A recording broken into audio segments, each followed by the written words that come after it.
Okay, I just want to say to all of those joining on Zoom this morning that you're welcome to this meeting.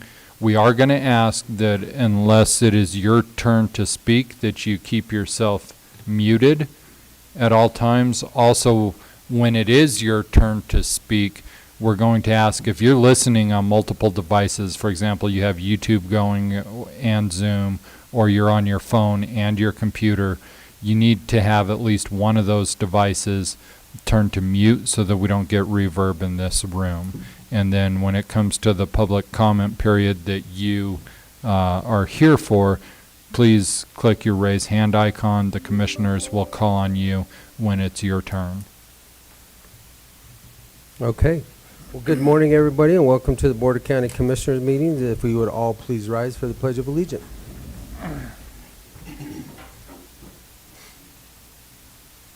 I pledge allegiance to the flag of the United States of America and to the republic for which it stands, one nation, under God, indivisible, with liberty and justice for all.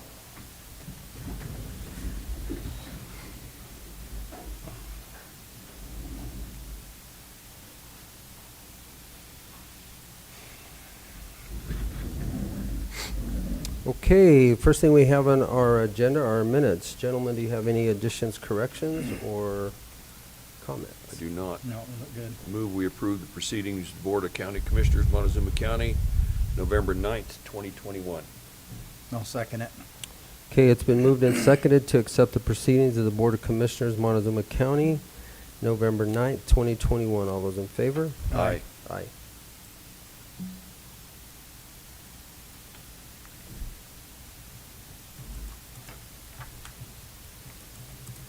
Okay, then we have planning.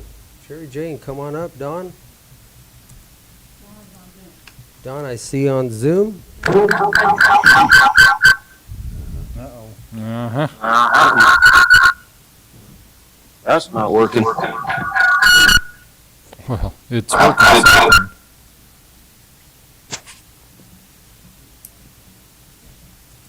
That better? Yep. Yes. There you go. There you go. Cool.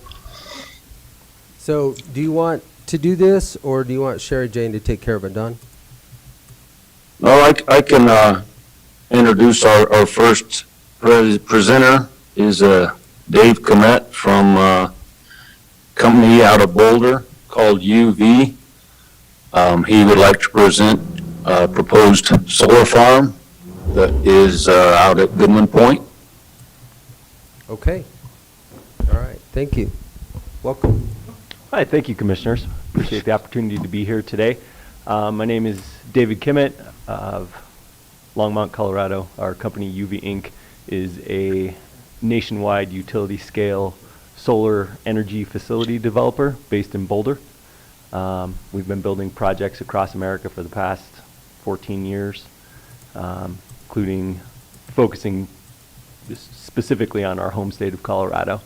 You may have heard of us in a project in Dolores County that we're working through right now, and we're definitely excited for this potential project opportunity in Montezuma County. I think, Don, did you receive the documents that I sent along, and have those been passed along to the commissioners? Yes. Okay, great. We viewed these. We did get some in our packet, so if you want to give us more of an overview. I mean, it looks like it's a large solar system. Yeah, so the name that is typically used for the size of project this is utility scale, because it connects directly into a utilities grid at the transmission voltage level. So this project will be 140 megawatts if constructed. It's to the northwest of Cortez, just to the east of Areola, kind of in the County Road SPR 16, 17, 18 area. There's a tri-state substation that it would interconnect to called the main switch substation. It would be on the map that you have up on the screen. It would be kind of in the southwest corner of that. And the land presents a good opportunity for a project of this size and design. Right now, it's obviously very much preliminary stage, more of an introduction to what this project has and the benefits it could have for Montezuma County and Colorado as a whole. It would connect to the tri-state grid. Empire Electric, being a tri-state member, would obviously benefit from the electrons produced by the project, but tri-state would be the direct off-taker of the electricity. It'll occupy approximately 1,100 acres of land, roughly, I believe, 14 miles worth of fencing to surround the project. It's in different pieces, so when you look at the map, that's not one continuous or continuum of panels. There's pieces and parts within that area. That area represents, I believe, like 3,000 acres, and the project itself would occupy about 1,100 acres within the fence. So is it built in one, at one phase, or do you have it phased? How is it? Yeah, it would be built continuously, so it wouldn't be phased. You could look at it in phases of construction, such as, first there's erecting the fences, civil design considerations, grading that might be necessary, that sort of phasing. But as far as, do we build 50 megawatts here and then stop and then 50? Yeah, it's not like that. That really was my question. Yeah. I understand the construction portion of it. Yeah. But once it starts, you go until you complete it. That's right. What's the completion approximate timeline? It'll take probably 18 months, and construction wouldn't begin until 2023, if approved. Obviously we have to go through the Montezuma County approval process for a special use permit. But it would be online, so construction would be completed by the end of 2024.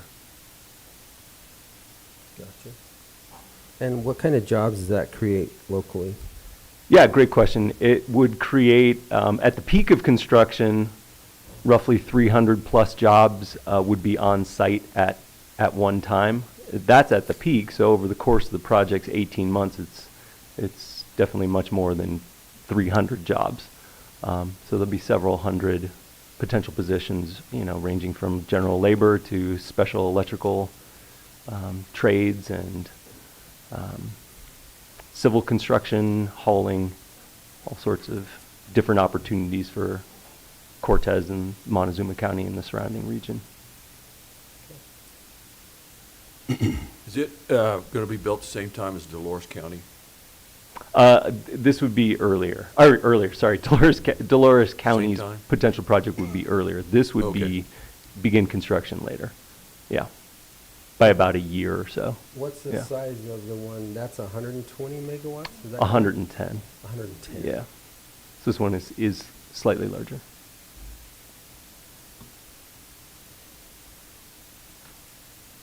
Okay.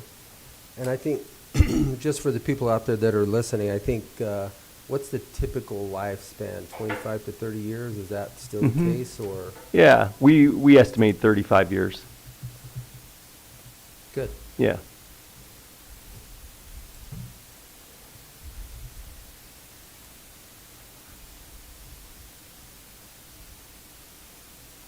Okay. Anything else you have to offer, or? No, that's about it. There's certainly additional information we can provide, and we will be providing as we enter into the actual planning and permitting process with the planning department and planning staff. I've never actually met Dave. Nice to meet you, Sherry. We've met virtually on the phone, but not in person yet. So definitely a pleasure working with Don and Sherry so far, and look forward to going through the permitting process, which I know will be robust, but that's necessarily so. And we have that sort of experience in this part of the state, and are excited for another opportunity in Southwest Colorado for sure. Okay. Yeah. Well, very good. I don't have anything else. Kent, you might. No, I appreciate have you the guys most. coming in, letting us know what's up.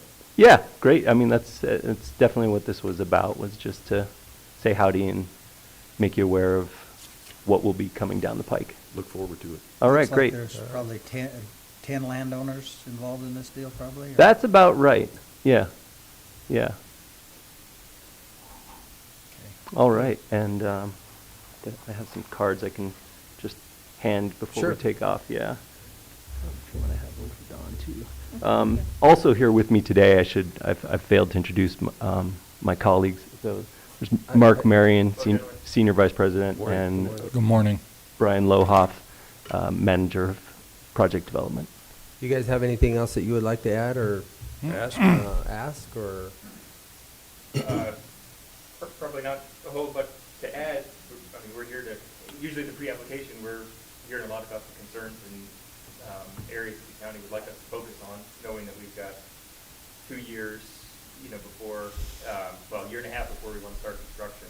Mhm. We know what we typically do, but every county seems to have the particular interests and focus that they'd like the developer to pay attention to. So we're here to hear that either today or through that process, but other than that, not a whole lot to add other than to answer your question. This is our first experience with a project of this size. Yeah. This is 1,100 acres. Most of them that we've been doing are much, much smaller. But I will give you one of the issues, but most of them have been closer to town where there's, more population. Where you're out here, there's going to be very little population, if I read that map correctly. Well, and most of that's all dry land. It is. Yeah, anyway, it's so entirely we're not dry land. taking irrigated ground out of production and stuff to, So it's a little bit different, some of the issues that we've had to deal with are, just the proximity to the fence lines, what's the buffer zone or a buffer zone in between the fence line or the property lines and where the panels actually start, those types of issues. But I think, those will all be dealt with through the planning department because obviously they've brought those before several times. But My advice would be engage with the surrounding property owners early and often. absolutely. Yeah. Be good neighbors. Oh, yeah. because they are the ones that are going to be in here. Yep. I mean, just wanting to know what's going on and, what the, prairie dogs are a big deal. How are you going to keep those out of there? Just some of Weeds. the simple things, the weeds, obviously, that we're going to run into. So Right. that'll be passed on through the planning department. Yep. But it's good to see you guys down here. Thank Yeah. you. Good to be here. Yeah, thank you. guys. Yeah, I highly recommend checking out some of the locally owned restaurants and that you get out and ride Phil's World and the Boggy Draw Loops. And if you didn't bring bikes, there's a great shop right across the street you can rent them from. Brian, I think Yeah. All right, there Yeah. you go. Thank you, everyone. We appreciate the time taken today. Thank I you. was serious about spending money while you're here. Oh. Don't worry, we will, and we have. It will continue to flow. I have $1.15 in my pocket, so get ready. Okay. Thank you. Thanks, Dave. Dave. Okay, Don, we are okay to go ahead with the 910, so, I guess, Kim, would you go ahead and call the roll? Thank you. Commissioner Candelaria, Here. Commissioner Lindsay, Here. Commissioner Stevenson, Here. Administrator Powers, Here. Attorney McLaren is Here. here by Zoom. Kim Purcell, Montezuma County Clerk and Recorder. Notice is hereby given that the Montezuma County Board of County Commissioners will hold a public hearing for review and determination of a proposed two-lot moderate subdivision and AR 3-9 rezoning application submitted by BrumleyFamily Ranch LLC on property located at 16440 Road 30, Dolores, Colorado, consisting of 46.94 acres more or less, located east of Road 30, south of Highway 184, situated in Section 22, Township 37 North, Range 15 West, N.M.P.M. The hearing will be held Tuesday, November 16, 2021, at 9:10 a.m. Commissioners' Hearing Room, Montezuma County Administrative Offices, 109 West Main, Cortez, Colorado. Interested persons may attend and give input. Information may be obtained from the Planning Office online service at https://co-montezuma-co.smartgovcommunity.com, public home. You may also contact the planning department at 970-565-2801 with questions. Dated this 21st day of October 2021, Kim Purcell, Clerk, Board of County Commissioners, Montezuma County, Colorado. Published in the Journal on Wednesday, November 3rd, 2021. Thank you, Kim. Okay, Don, would you like to go ahead and give us the overview on this? Yes, would the applicants like to come up to the table? Only one today. Good morning. Good morning.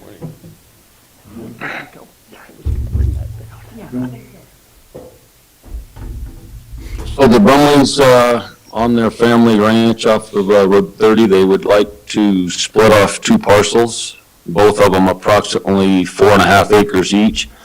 There will be access utility easement off Road 30 to the, I guess, parcel number 2. And then parcel number 1 abuts to County Road 30, so there's access and utilities available there.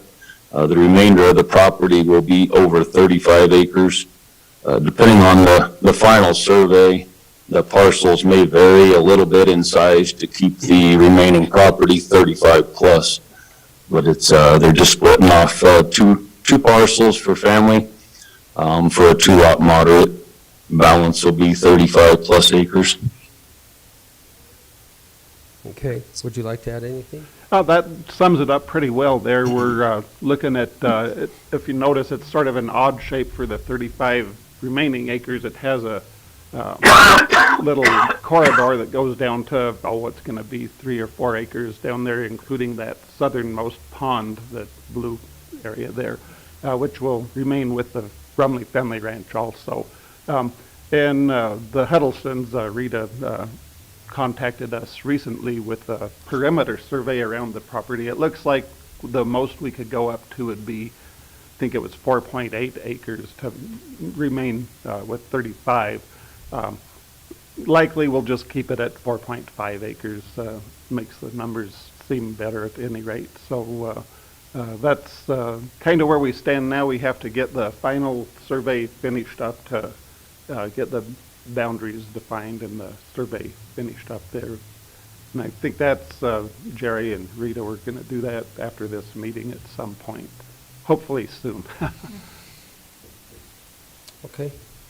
Commissioner? I don't have any questions. No, I don't either. Well, actually, I do, Okay. because, I studied this for a long time, and I'm sure you have a reason, but that little sliver down on the lower section, which would be on the boundary line, I'll call it the bottom of the screen, where I guess the canal or the ditch. Yeah, I runs think through that it. red line is the division between us and my cousin's property to the south side of us down there.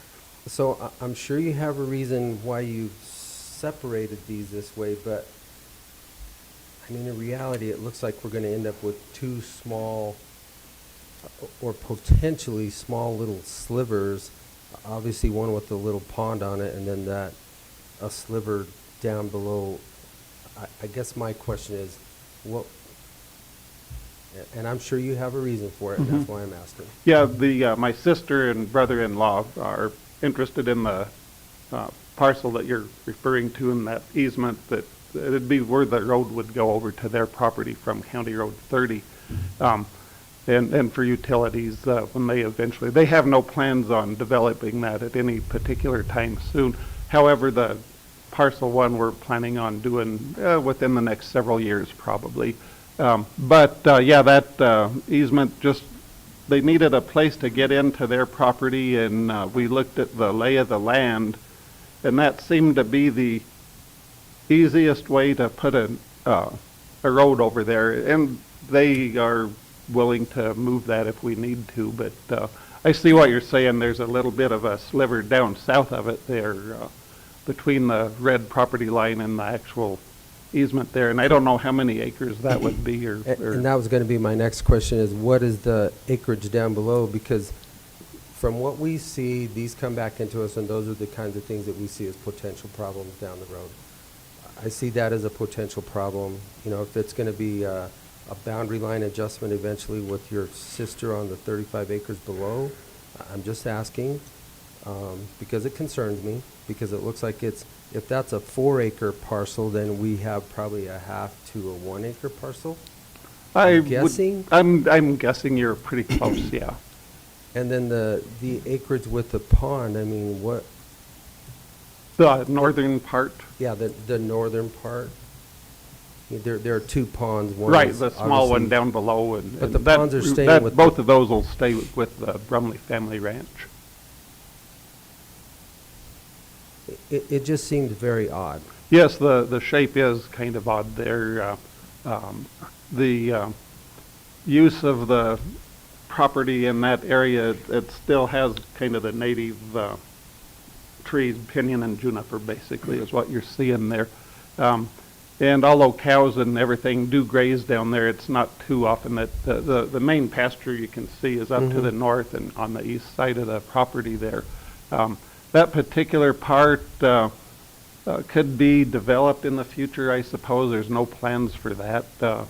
And in which case, maybe that road easement should be pushed down to be on the southern border there so that it kind of opens that little southern strip up, if that's what you're thinking about I guess, there. I mean, unless, and I'm trying to visualize that in my head, but it goes down a little bit. It's not. Yeah, there's a bit of a drop there and a climb back up. That's kind of a little draw there that those trees are in with, obviously the palms are in the bottom portion of it. It's not a lot, but it is noticeable, and that the placement of that particular one was my brother-in-law thought that'd be the easiest the easiest way to get from County Road 30 over to their part, because it is landlocked otherwise.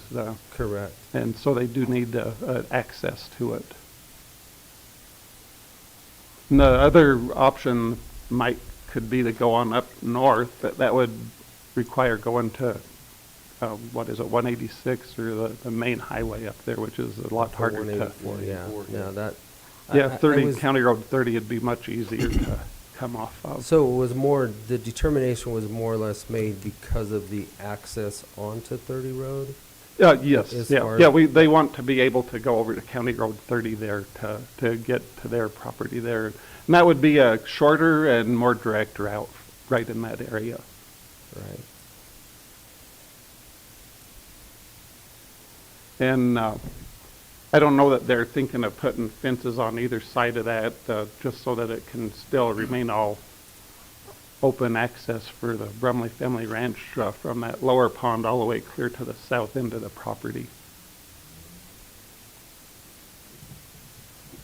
Looking at that, it would make more sense to me to incorporate that acre south of the right-of-way into that lot somehow and do away with that 1 acre that's gonna be not big enough to develop or anything that's gonna be landlocked down there.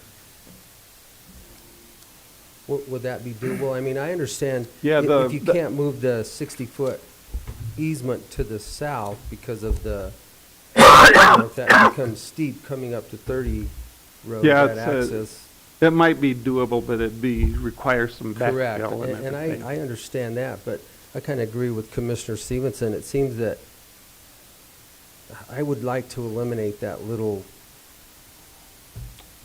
trapezoid-looking piece of property, or to where it's incorporated with parcel 2, which is what it's continuous to. Right. Is that a real issue?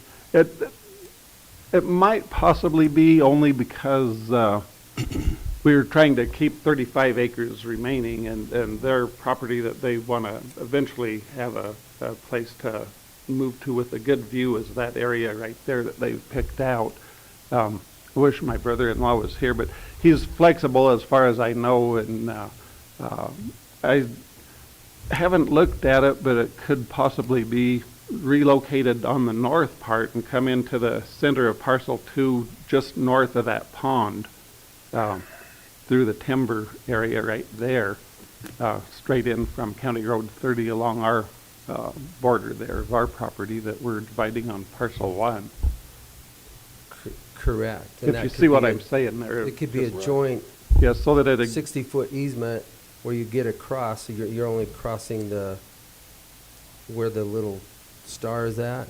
Yeah, it'd come in up in that area, right, yeah.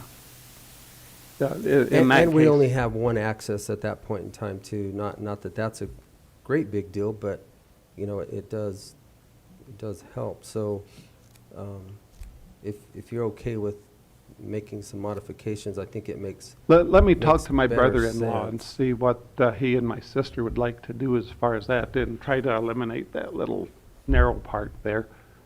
They could come up perhaps halfway too and go just south of that middle pond, opening up that southern part to where it's more usable for something. That'd be, it wouldn't be a subdivision of that off of the rest of it. It'd just be a parcel that could be accessed from that road easement if someone needed to in the future. But it would also be accessible through this little corridor that comes between the two parcels from the north to the south.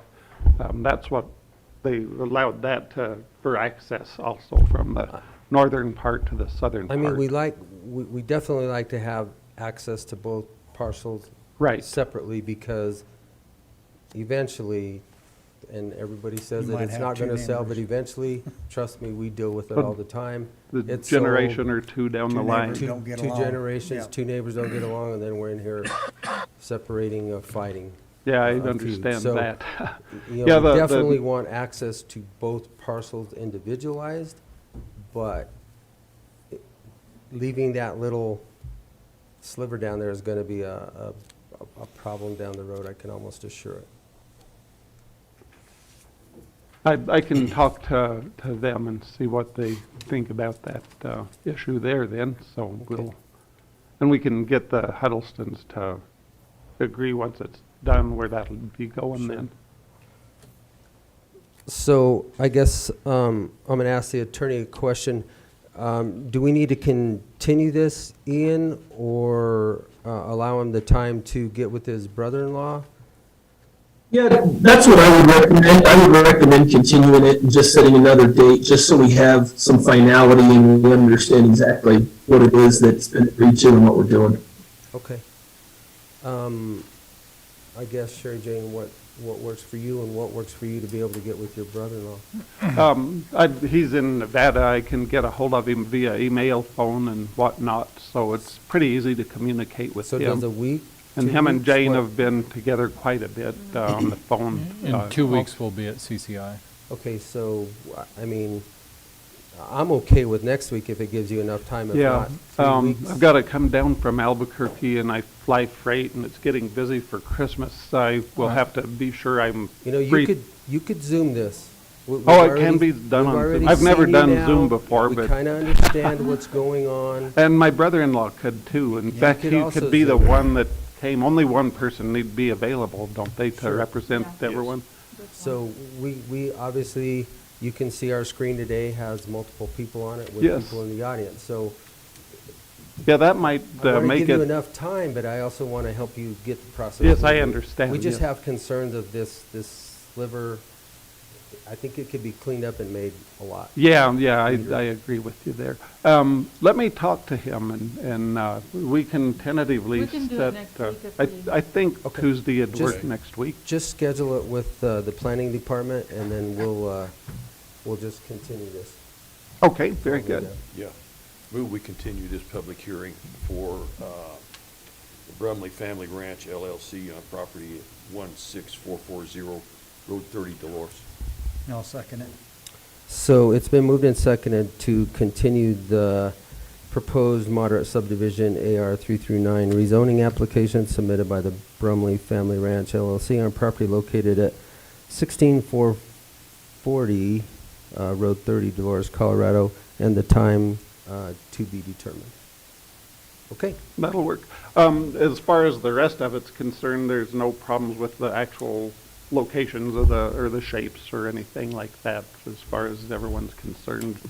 A little bit odd maybe, but, You know, not really. They're a little bit odd. I think it's just making sure that we have both of them with their access and to clean it up so that we don't end up with these little oddball issues that Bits are and going to have to pieces. be dealt with later. It's Okay. easier to clean it up now. Yeah, I think that's a good idea. Okay. Then, yeah, we'll just come straight into Zone 1 there to Parcel 1 right off at 30, so that'll be real easy on that one. Put a culvert over the ditch and we go. All right. So, Sorry, all those in favor? Aye. Aye. okay, Okay. Good. I'll get in touch with Sandy. okay, very good, and I will too, and I'll let him know. So, okay, now you need to keep the sign right. Okay, good enough then. So, okay, thanks for everything. Thank you, gentlemen. Thank you.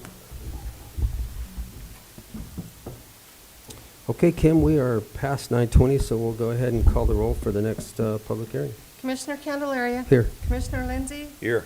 Commissioner Stevenson. Here. Administrator Powers. Here. Attorney McLaren. Here. And Kim Purcell, Montezuma County Clerk and Recorder.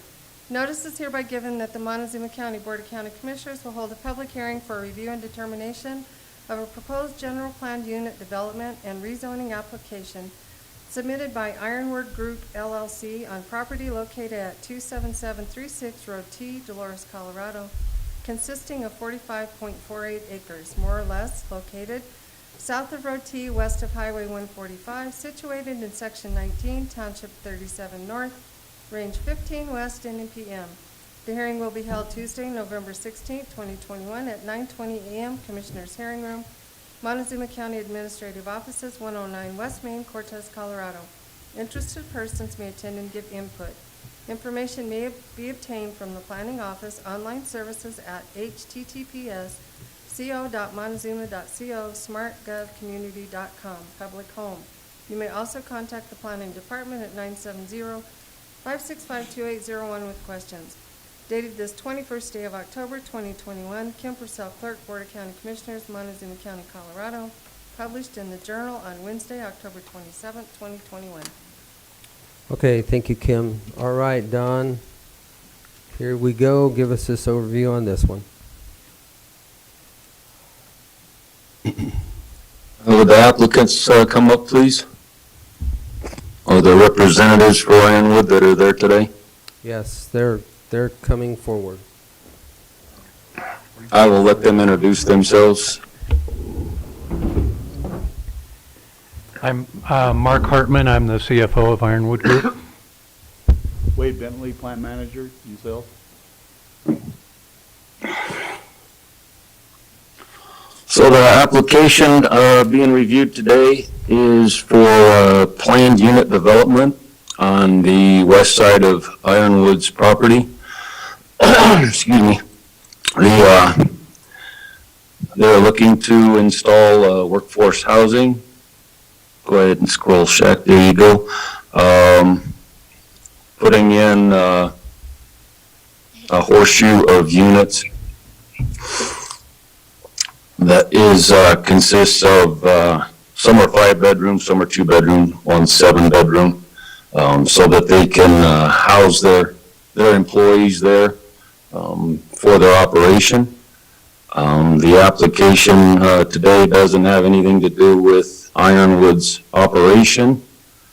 It doesn't have anything to do with lights other than any lighting within this PUD, which is roughly 1.5 acres. It does have a designed septic system, and by Craig Wickstrom, the engineer, and it does fit within the approximately 1.5 acre footprint. Utilities will come out of Road T down to the site, which is roughly a couple hundred yards south of the existing office. P&Z was unanimous to recommend it for approval. Well, they weren't unanimous, it was a 4-to-1 vote. Sorry. But that's basically it. They just are looking to set up workforce housing for employees. Shaq, there was probably other sketches in Dropbox. There should be. Okay. I had a little bit of trouble hearing that. I don't know if it's possible to, I was able to hear Don, but I didn't hear the last comment. I don't know if it's possible to pull the microphone closer. Can you take that microphone, Sherry Jane, and hand that microphone to them? You guys really have to get close to these mics because the room can hear you, but the people out in Zoom land cannot.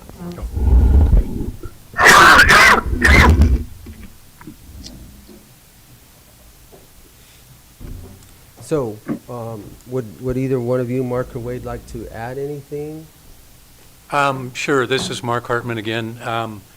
The real issue for Ironwood Group is that we've been operating now for the last couple of years, and we've really been challenged with being able to get enough employees to fully staff the operation.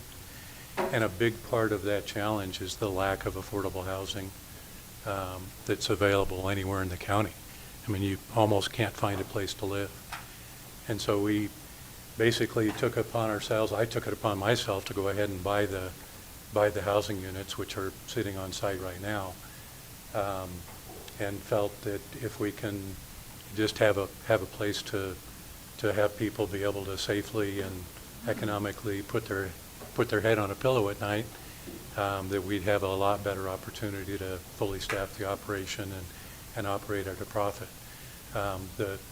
With the availability of employees last year, we were literally just barely able to operate at a break-even level. So unless we can fully staff the operation, we have no chance of long-term success. So that's the reason that we went ahead and did that. We're not planning on opening it up to rental for anybody in the community, but it does provide for a lessening of pressure on the community available housing, because our employees, which we intend to continue to grow and offer more jobs, at least 23 of them today is our current amount of housing that we have available, wouldn't put additional pressure on the community to be able to support housing units. So that's our reasoning and rationale, and frankly, without it, it's going to be very, very difficult for us to continue to grow and prosper. Okay. Commissioner? Fully staffed now? We're actually, currently today, we're basically in a shutdown mode. How long is your shutdown mode lasting? What is that? It'll last, don't know for sure, it's dependent on the weather, but it'll be until April or May probably. Okay, so 4 months, 5 months, five to 6 I mean, months. that'll give us time to get the utilities hooked up and get it ready because we don't have the septic's put in yet, we don't have power run, so there's still some work to do to get that ready. Okay. So do you have anybody on site operating at all, functioning at all? We do. There's Wade's there. We have a couple of people in accounting that are working at the office, and then we have a loader operator. Yeah, we're still loading material and loading out chips and firewood, cores. So we're still doing sales. We've got quite a bit of stuff out there. We just can't operate today because this is a proposal that we have that's on a separate application for the future to build some vats, which will allow us to basically heat up the logs so we can continue to produce veneer over the course of the winter. Mm-hmm. So there's no way today that we tried to operate the last 2 winters, and it was just a disaster. Near impossible. Yeah, it was nearly impossible.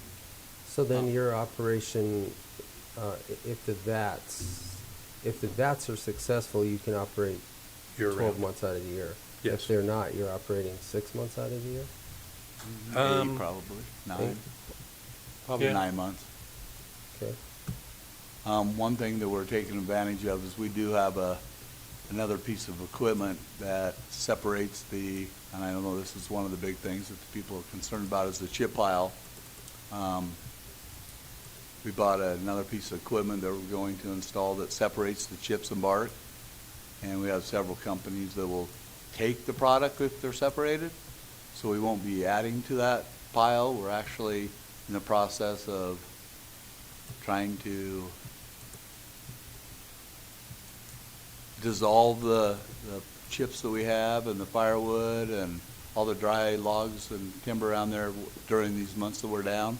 So we're actually working on getting rid of it, lowering the pile, everything we can do to bring that down, because we don't like that necessarily pile either, but it took a while to get the equipment to be able to process it correctly. And we do have that on site now. I'm not for sure when we're going to install it, but we do plan on working on that pile and getting that down and not adding to in the future. Okay. And I appreciate that, because I'll be real honest with you. One of my biggest concerns, I've only been up here for a couple years, but I've had to deal with a fire in Mancos and a fire in Dolores already that are pretty substantial, which create a huge amount of smoke that cover the entire lower valley, that create a lot of hardships for a lot of people. Absolutely. And that pile has grown since you've been up there operating for 2 years, and we haven't seen anything being done with it. Right. Our staff went out and inspected it on Friday. That's correct. And I have my emergency manager here, and I'm going to ask him to come up and basically give his report, the same report that we have gotten, because I know it's almost two different subjects. However, if you're shut down for 6 months, I don't see the speed that this has to be approved prior to me seeing some mitigation factors done on the fire mitigation plan. So with that, I'm going to stop there, and I'm going to bring up my emergency manager, Mr. Spratlin, to kind of give us a report of where we actually sit with, I guess, the firewood or old wood. Chips and the the logs that have been there for. Correct. Chips, logs, sawdust. Yeah.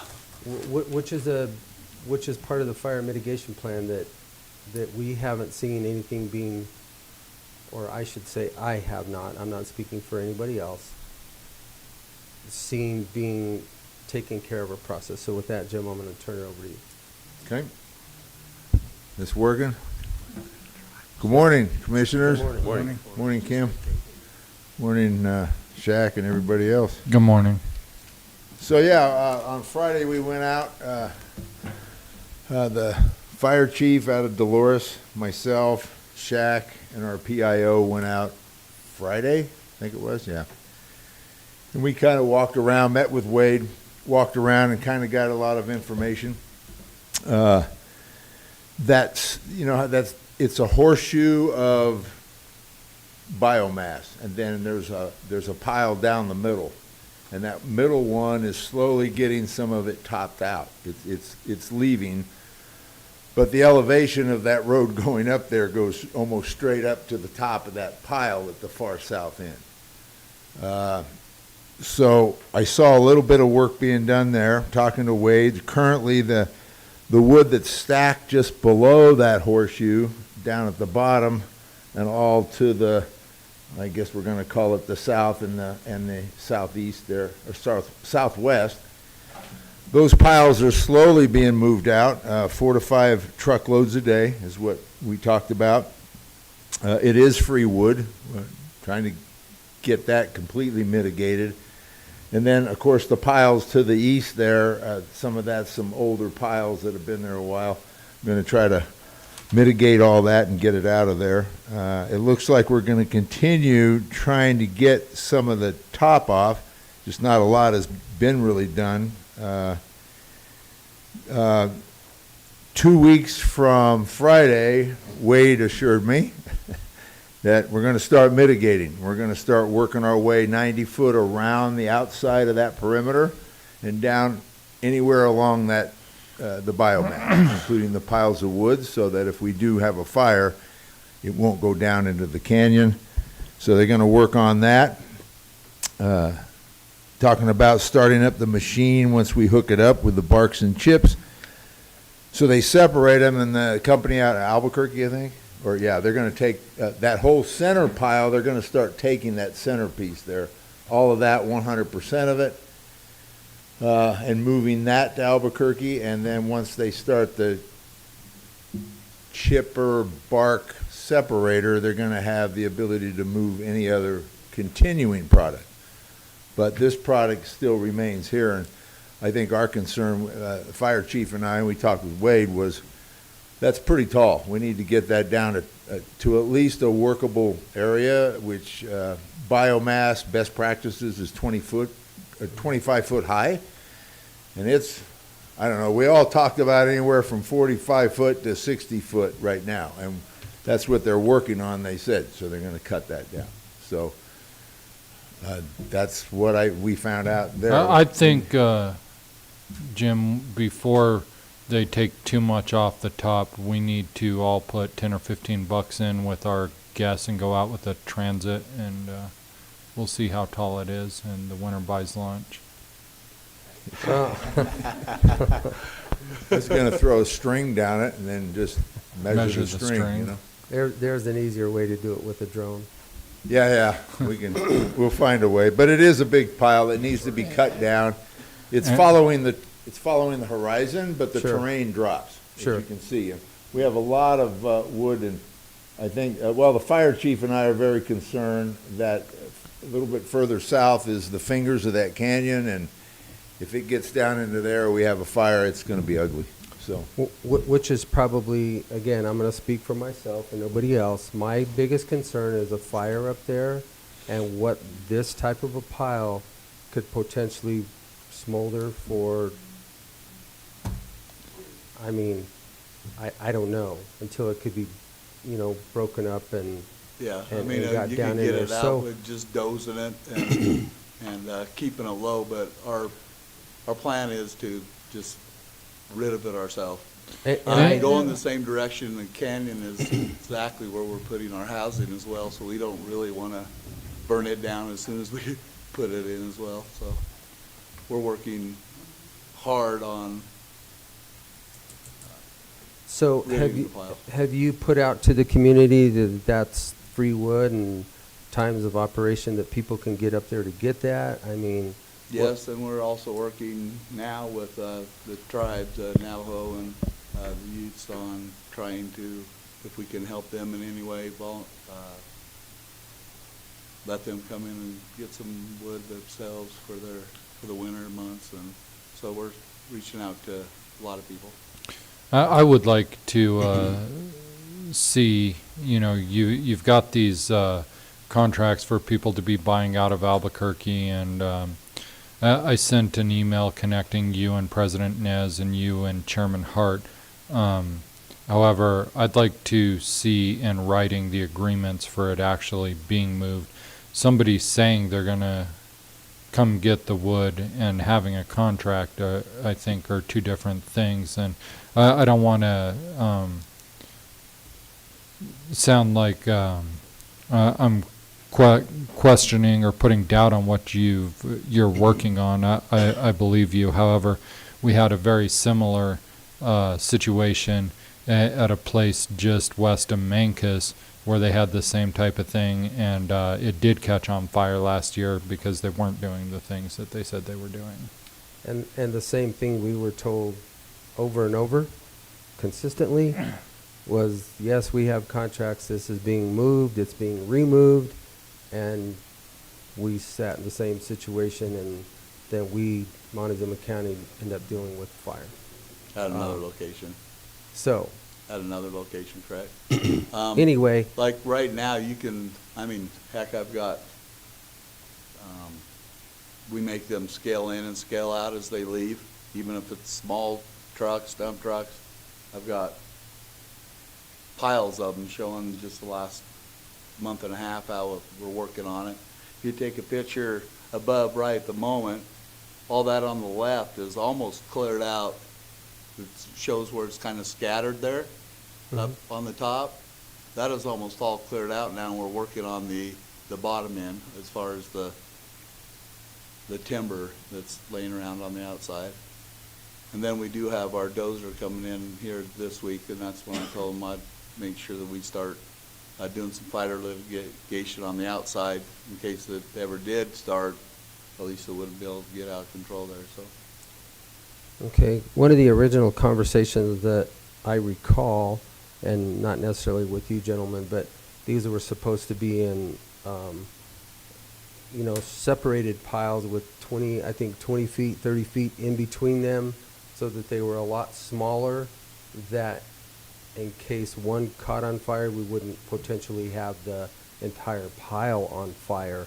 And obviously, I can see that hasn't been done. And I know we're jumping around a little bit, but when you tell me that you're not going to have this employee housing that even needs to be put into place before April or May, I guess I want to see this mitigated up front, because I think we have our hazard that we're going to have to deal with is huge, and it's huge right now. So I'll stop, gentlemen. No, I feel the same way, that the fire mitigation needs to be taken care of there. A long time ago, there was a project we did here called the Rezoning project. And each fire chief was brought in to circle the area he was most concerned about for spread and fire danger. That area north of T was the first area circled on that map. And being the prevailing winds come right across the top of that pile, the chances of spread are tremendous through those little fingers and those canyons. And all the infill that's been in there for the last 20 years by houses, people moving in, creates an extreme danger for those people living in there. So I'm with these guys. I'm not ready to do until this is mitigated. Given all those logs that are underneath that sawdust, allowing air in there, is there's going to be a tremendous fire if it's hit with lightning, spare sparks, whatever, cigarette butts will do it. So that's me. You talking the whole pile? All of it. No. I'm talking to where it becomes a manageable portion, even like I said, even if it's in piles or rows, I should say rows. To where they have the separation between them, to where they're not over the 20-foot tall, to where if something does break out, that pile can be separated, contained, and taken care of and be extinguished in a reasonable amount of time. What we look at when we have a pile like this is we have a smoldering fire that's going to go on forever. Yeah, I think that's 150 foot by 250 foot. Is that correct? By 20 foot high, 25 foot, yeah. Yeah, 25 foot by 150 foot. So I think we have by some 250 parameters foot that were set forth and that were kind of agreed upon in the beginning. I don't see that here. I guess that's where. Yeah, and there was other people, or there are other people that was here before my time. I just joined in on this part since February. I moved here to start working on these kind of items and Sure. And get everything under control and everybody happy. I've never even heard anything about this until they showed up probably about 3 weeks ago. And I understand that. However, now that we're here working together, it's something that now you are aware of. Right. And that before we just continue moving on and on and on, I would really like to see what was agreed upon or stated in the beginning is dealt with. And like I said, I'm not saying that 100% of it is moved or off-site, but it has to be where it can be managed.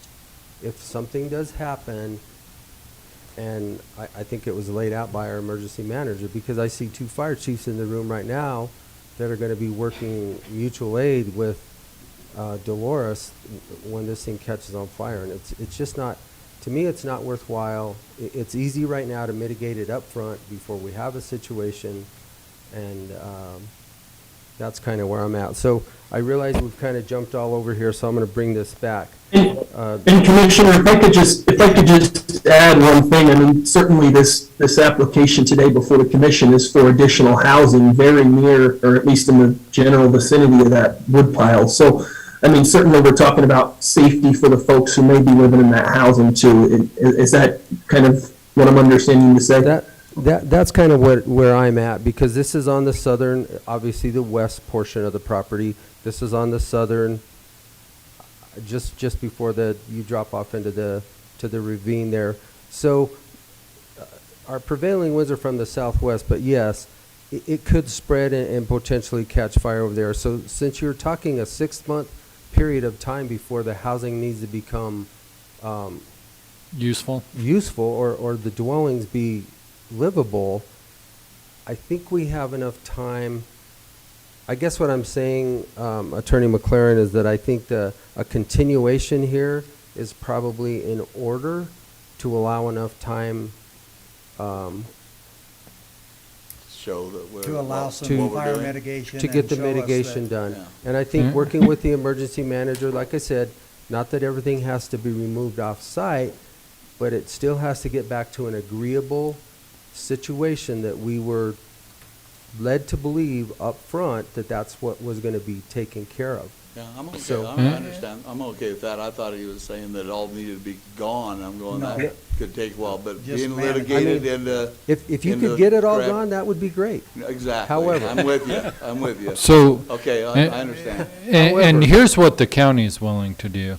You've already spoken with our landfill manager, Mel Jarman. He will take large quantities of that at no charge to compost it. But again, the shipping would have to be worked out to get it there. And I'm going to volunteer our public information officer, if it's really the desired will of Ironwood to give away the firewood at the bottom there, you guys can work with her for marketing and getting that out of there, as well as any markets that you find for the wood chips. Our PIO would be agreeable to working to market to those people as well. Wood chips are great for helping soil retain moisture, and I don't know, some of our farmers may feel like they're in a drought, and now would be a good time to work some of that into the soil. So I think some marketing could go a long ways in this. And so commissioners, I would just add, I think it is really important today for everybody to understand that we're really talking about a couple different things. We're talking about the mitigation that was promised, but we're also talking about making sure that this is mitigated, because we're talking about a planned unit development, and we don't want to put anybody living in that planned unit development at risk either. Correct, and I think that's the whole point, Attorney. So hopefully I've made myself clear, and we have time to mitigate this prior to even, what do you think it would take you, a month, 2 months? I mean, I'm just asking. I don't know. I'm not 100% sure. I mean, So- we're working on it right now. When the dozer comes in, it'll be a lot easier to kind of see how long it takes So to separate into some rows or let me piles. go the other way then. What time do you need to set up your employee housing? A month? 2 months? Realistically, I mean, probably the biggest thing from a time standpoint is scheduling, getting the power getting the power trenched in and hooked up, because that's something out of our control. The septic we can get in a couple of months for sure. Okay, so a couple months. So if I work backward and you're planning on having it ready, say, May 1st? Still fair? Is To that have kinda people what living you're in saying? it, May 1st? When do you want to have your staff living I there? think I'd probably rather have it by April, but Yeah, even March, even just, I mean, depends on the winter, how long it lasts and how cold it is, but I understand where you're coming from on the pile, and we're definitely willing to, we can get it into. I guess where I'm shape heading. and into what everybody would agree on is acceptable, I believe. Because by I want to then. give you a So- reasonable time frame. Is why I'm working backward. So if you pick April, then, we'll continue this until we see the process that's made forward, and then we can continue this until, say, like, February. 1st. yeah, I think that works. I mean, 'Cause is then- that- then you Then can that see gives the us progress that Because we've made then- certainly by then. Correct. We can actually see that things are progressing forward with what we said we were going to receive, and it still gives you enough time that this can be continued in, say, the middle of February, to still make it to Right. what gets you guys going. Okay. I guess the only Commissioner, thing is that that- I would ask is that we have a very specific understanding with your planner as With the to- emergency manager? With the emergency manager, sorry, Yeah. of exactly what your expectations are so we can work to that end. And I think we already do, along with the fire chief out of that district, because he's going to be the first responding units up there. That fire chief and our emergency manager will lay that out with you guys, and then it's going to have to be abided by even all the time. Right. Because we can't have this, We don't want this. yeah, and So I it's- get it, and I know it wasn't you, but this is what we see on the screen, this is what we're Absolutely. dealing with now. So, commissioners, are you okay with that? Yeah, and my biggest concern is, Jim, when did we meet with everybody? All the fire chiefs was in the room here. I was a part of the meeting. And all of the owners from all of the. Might was earlier. That would have been in March, Commissioner. Yeah, March, that's what I was thinking. And everybody kind of made an agreement at that time to get this mitigation started and done to keep this from happening. And nothing's really seemed to have happened since then, so. It was pretty early, because it was when the fire at Aspen Wallwood was going on and stuff, and we all Yeah. met. Aspen Wallwood, December 11th, 2020. And then we started, Because we all met here, just all of the Yep. different mill owners and fire chiefs, and we talked did about the mitigation and stuff. with the sheriff, yeah. Everybody was We had a here. pretty good agreement on what biomass happen. and using the Yeah. commercial fire code for the biomass that we talked about. 250 in length, 125 in width, or 150 in width, and 25 foot tall. And then the fire chief and I talked about this particular pile, and we felt that Zone 3 would probably be the best between the piles, which is anywhere from, we'd like 90 foot, but a Zone 3 is 30 foot to 100 foot. So if we could get somewhere in between 30 and 100, I think the fire chief would be happy. Of course, 90 would be perfect between them, because that would be a really good way of, defensible space in between the piles, so. Correct. So so. with working backwards on the time frame, we're not saying we're going to kill this. We're going to continue it until February, is that what you were saying? Yeah. To give you enough time to prove that we can get this mitigated properly, working with the emergency manager and the fire chiefs, because obviously you're shut down right now, so we're not trying to harm, we're not trying to hurt you. However, we're trying to look out for the entire county and to make sure that we have this taken care of before we move anything else forward. Yeah, I mean, just when they visited the other day, I think they've already seen some progress from the last time he was out, watching the logs disappear from the outside, and that's stage one, while we're trying to find places for the chips and stuff, but we definitely don't want to push those into piles over the logs, so we're trying, stage one is to get all the logs around the surrounding and sticking out of it and all that out. Sure.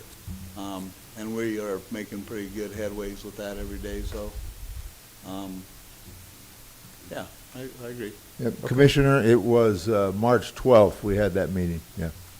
And everybody was pretty much here for that meeting. And is all we're trying to do is make sure that we have basically what our understanding and agreement was set forth and in play, and this is taken care of. So, Commissioner, if you'd like to.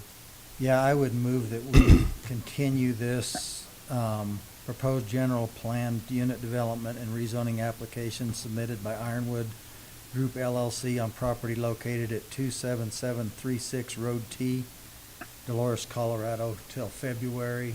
We'll set a date with planning. That'd be February 1st. That's Yep, fine. that's fine.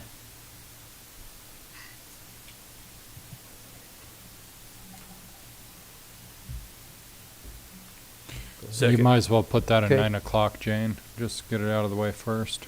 It's been moved and seconded to continue until February 1st, 2022, this proposed general planned unit development and rezoning application submitted by Ironwood Group LLC on property located at 27736 Road T. All those in favor? Aye. Aye. Okay, gentlemen. This Thank is you very much. continued. And, Commissioners? yes, Yeah, just as a follow-up, along with the actual mitigation on the ground, part of our March meeting was for a written mitigation plan for current conditions and the process going forward.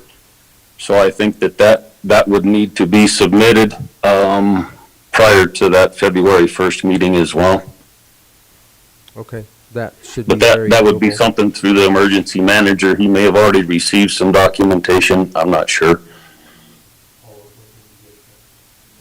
Okay, then we will actually add that as an amendment to that we will require that mitigation plan And that to was the all emergency agreed on in manager. that meeting that we had there. Everybody agreed on that day to have their mitigation plans to each fire district, each fire chief, so that they had a way of going forward with the fire. Okay. All right, thank you, Wade. Thank you, gentlemen. Thank you, gentlemen. Thank you, guys. Okay, I'm way behind schedule. I don't think we close it, it's just continued. But I can close it I'll close it for today then. Okay, we have our 9:30, we have a variance, but that has been postponed. So Correct. we're gonna jump on down to item number 2, which is a boundary line adjustment for the Butcher and Reed Car Trust. So what do you have there for us? We'll have public comment here in a little bit for,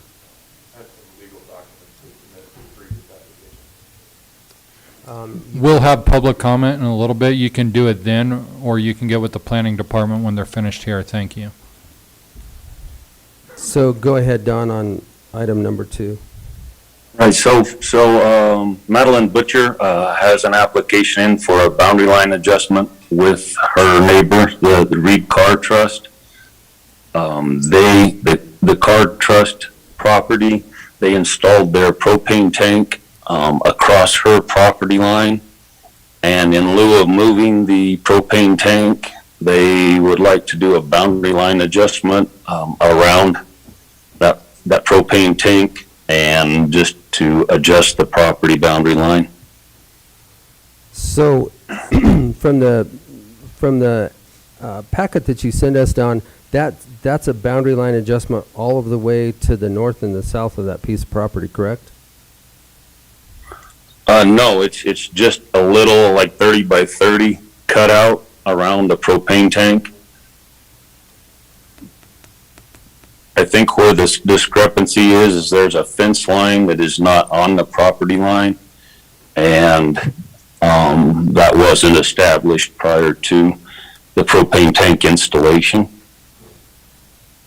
So this is just cleaning that up from 3 years ago. Well, wouldn't it be easier just to move that propane tank? So this is I mean, here again, we're creating another 30 by 30 little jog into the other piece of property, and that just doesn't, I guess I'm struggling with this. When moving the propane tank is really easy to do. I would say you haven't governmented it all the way unless you also annex that 30 by 30 into the city. So I guess I've read the application. I'm just questioning, it seems like a easier and cleaner way to clean this up than making it another arbitrary little piece out of a property that's just straight. That's all I have to say. Gentlemen, I'll let you. I agree. I'll let you weigh in. I think it'd be easier to move the propane tank than to adjust the boundary, but. This is what they want. Yeah, but it. Yeah, we thought the same thing, but that's not what they want to do, so.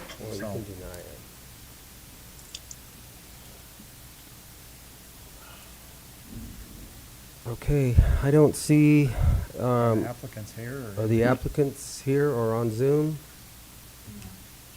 No? Okay, gentlemen, it's in our court then. What,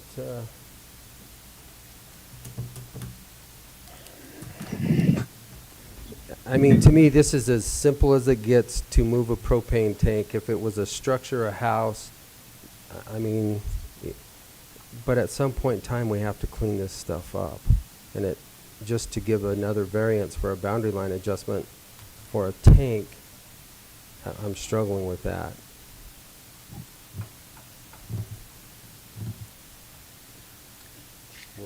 Which way you want to go? Just to be clear, it's not anything against the land use code. It's just the two private owners' desire to do it this way versus what we thought would be a easier fix. No, I understand that. It's just on the wrong piece of property, and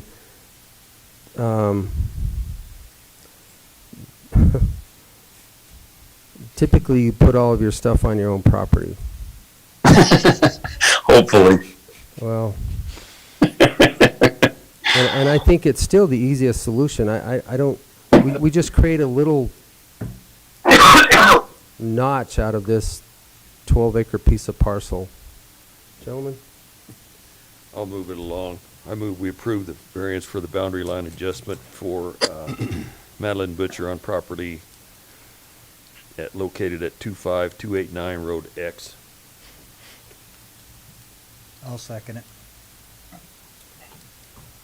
Okay, it has been moved and seconded to accept a boundary line adjustment submitted by Madeline Butcher on property located at 25289 Road X, consisting of 12 acres more or less, and Reed Car Trust on property located at 25357 Road X, Dolores, Colorado, consisting of 4 acres more or less. All those in favor? Aye. Aye. All those opposed? Aye. Motion passes. Thank you. Yep. Okay, item number 3. Item number 3 is a previously approved 2-lot minor for Sharon Williams and her daughter Krista Veloso. And we just have the Mylar ready for signatures today. Okay.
said Connie is on? Yes. I don't see her. Down the bottom left.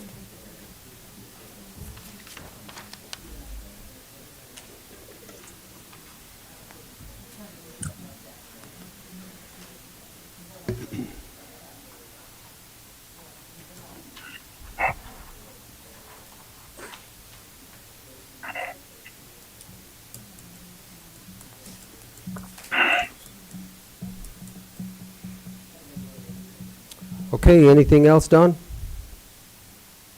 The only other thing I'd like to mention, apparently, there's been several people that have decided to start their own RV parks, campground sites on their property.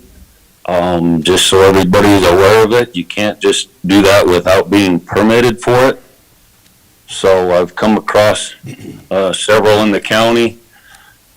So we're gonna have to start addressing those with people that they've gotta be permitted to do that. Just because you have 40 acres and you wanna start making money, you can't have 8 or 10 people come camp on your property. So that'll be addressed moving forward. Just to make everybody aware out there. I know that 2 or 3 different properties are new owners, obviously probably moved in from the area, didn't check the land use code, and just decided to do things on their own. So just to make everybody aware that established campgrounds, if you're not permitted, you still got to go through the process. If you change, expand your operation, there's a good chance if you don't have a high impact permit, you're going to have to go through the process. So just to be aware that we do have a permitting process, needs to be followed. Okay, thank you, Don. So hopefully everybody out there is listening. So anything else, Sherry Jane? Okay, we're going to have to adjust our schedule just a little bit, and to all the people sitting out here, bear with me. We typically give our public lands 10 o'clock on our schedule when we meet here, so bear with me, and we will get to public comment. But I know that Ms. Clementson has someplace else to get onto another meeting. So with that, Connie, I'm going to go ahead and turn this over to you, and then we'll go to DJ Casey whenever you're done with the Park Service. Thank you, Commissioners. Good morning. This is Connie Clemenson. I'm the field manager at Tres Rios, and I actually don't have an agenda today. I just wanted to participate in case the Commissioners had any questions for the Bureau of Land Management today. So I'll let you off the hook early if you don't have any questions for the Bureau of Land Management this morning. I don't have any questions, but I have one comment. We did receive a nice email from one of the the equestrian backcountry horseman of the parking lot that was completed over off of N Road. So again, thank you guys. It's just something working together that we were able to accomplish, and I think if you haven't seen it, you should get out there and look at that parking lot, which opens up that northeast corner of all of that BLM property. So thank you, Connie, and I just wanted to pass that along to you if you hadn't seen it. Thank you very much, Commissioner. I had gotten a call from one of our horse users, and she was just thrilled with being able to park safely there off the road, unload their horses, go for a nice ride. So I think our equestrians are super happy in this community. So it was collaborative in nature, and I think we should all celebrate that success. But we couldn't have done it without you. So thanks back to the Board of Commissioners. So appreciate you sharing that information. Okay, thank you, Connie. So all right. I goofed up. DJ Casey is not with Mesa Verde National Park. It's Forest Service. So with that, we'll go to DJ.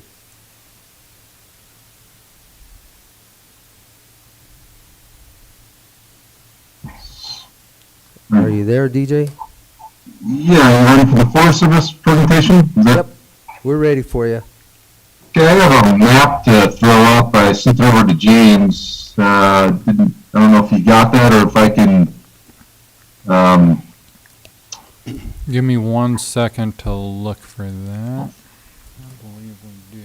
I'll bring it up on mine.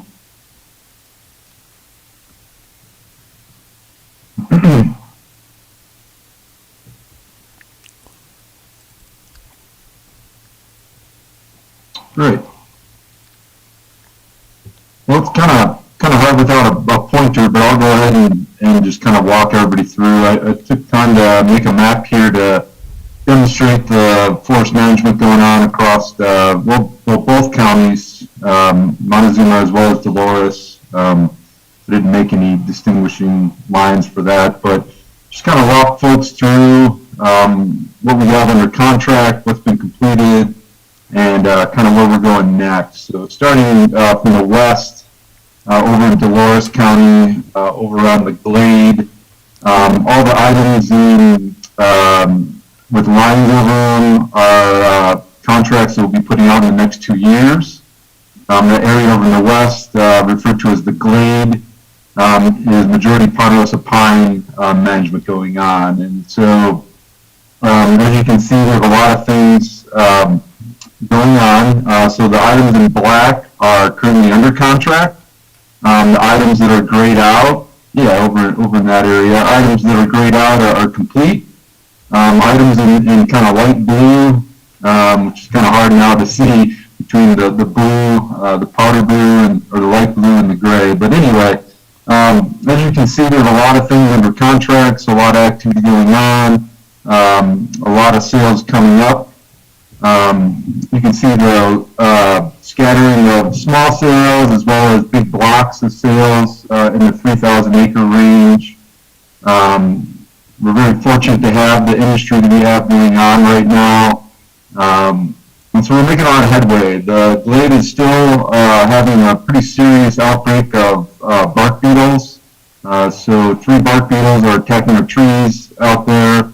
The mountain pine beetle, the round-headed beetle, and the western pine beetle. Definitely gaining ground. We saw kind of a scattering of them last year out on the Glade. But looking at this year's flight, they've definitely started concentrating again and causing areas of mass mortality of 80% or more in our stands. One way we're combating that is trying to achieve an uneven age forest out there. Most of this area was clear cut in the 40s and 50s. They did seed tree cuts, which is leaving a few trees per acre to reseed it. It all came up pretty much at the same time, which has created an even age forest, which is not resilient to disturbance such as bark beetles as well as wildfire. So kind of moving over to where, slide back over the same, back towards the west. There we go, keep going, there you go, stop there. So everything kind of over to the west that is black is part of the lone pine analysis that was signed 2 years ago. We've done a lot of activity in there, we've contracted a lot, and so we're looking forward to seeing the benefit of the vegetation management and moving into prescribed fire in that area over the next 3 to 4 years. So currently in display is the Salter EA, which we're right about to the point of signing the decision notice on that particular project. The areas in slash, mark, or lines, again, are where we're going to start. We're going to start implementing in Salter in 2023. So fiscal year 2023, we'll start putting things under contract. To the bottom of your page there, those lines there are the House Creek block in the Salter EA. That is actually part of the Rocky Mountain Restoration Initiative priority areas that were identified by a whole panel of stakeholders. And so we're going to move into that priority area. And then more to the north, where those lines are, is the Carlisle block. And so we'll be starting in that in 2023 as well. So trying to tackle the priorities that are identified by our partners, and then continuing on with our east to west movement through the Pine Belt. If you want to keep moving in an easterly direction, bring the map down a little more to the south, if you could. Keep going, keep going. Keep going. Okay, there we go, we're at the bottom. Okay, so the stuff in gray you see on the west side of the map there, that's Camp Mesa. We did a bunch of treatments in there over the last 10 years. We're just wrapping that area up. We have a couple projects still in black that are under contract, and those are just deck removal. So we did a Good Neighbor agreement contract in there through the State Forest Service, and decked a bunch of wood, and they're getting rid of that wood right now. The stuff that is in gray were large sales in that area. We were able to sell and complete within 2 years, so pretty good outcome there. It's where we had the industry to complete that analysis area. That analysis area has been kind of one of the older ones that's been sitting on the shelf, so it was really good to get that completed. So moving over to the west a little more, and to the south. So over, and then pull the map down again. Nope, the other direction. And then pull pull the cursor down. There you go. Perfect. Keep going down. This is highlighting the Chicken Creek area. Again, one of our older NEPAs that we're trying to wrap up and get out the door and finish. So we have some areas that are still under contract that need to be completed, but we've completed quite a bit there in Chicken Creek.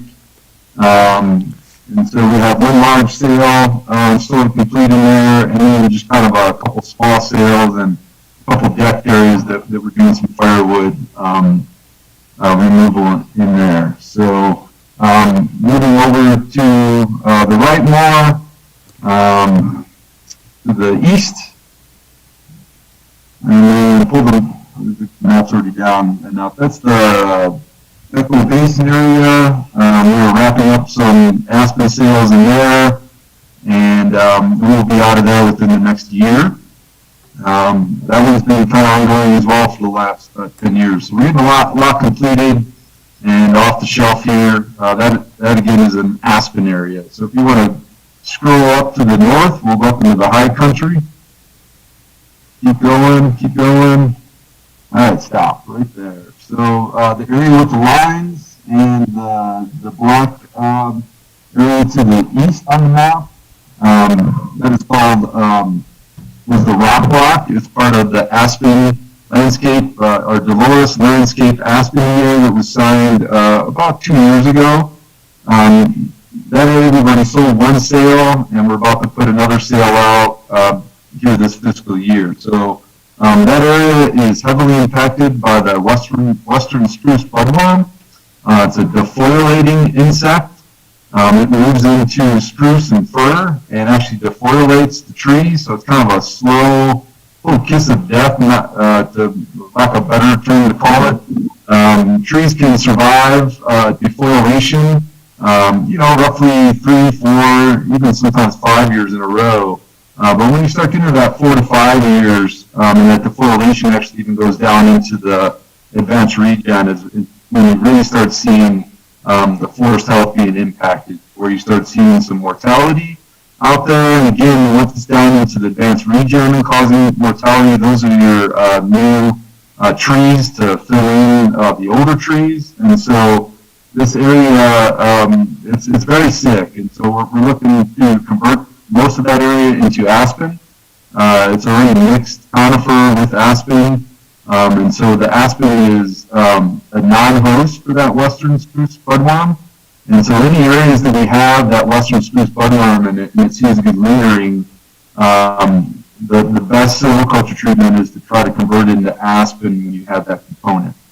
And so we are leaving a lot of conifer in that area, but we're making large openings in there to, again, release the aspen, which is a shade-intolerant species, so it likes full sunlight to regenerate, whereas spruce and fir is a shade-tolerant, so it can handle growing in the overstory of trees. So kind of moving over to the east and north, that is the Orphan Butte area. Up there, the areas that have the lines, back down a little bit, back down. So that's the Orphan Butte area. again, kind of the same thing. It's an aspen and conifer mix in there. This was also cleared underneath aspen, landscape aspen EA. The budworm is not as severe up in that area, and so we're doing a more lighter treatment in there, but again, trying to release any areas that do have a good component of aspen and get that aspen to grow in the conditions that it likes. Moving more to the north and back to the east.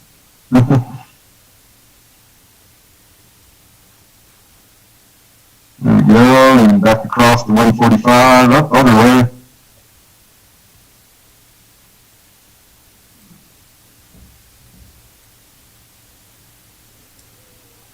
And a little more, you can keep going, keep going. Keep going. This is the Taylor Mesa area.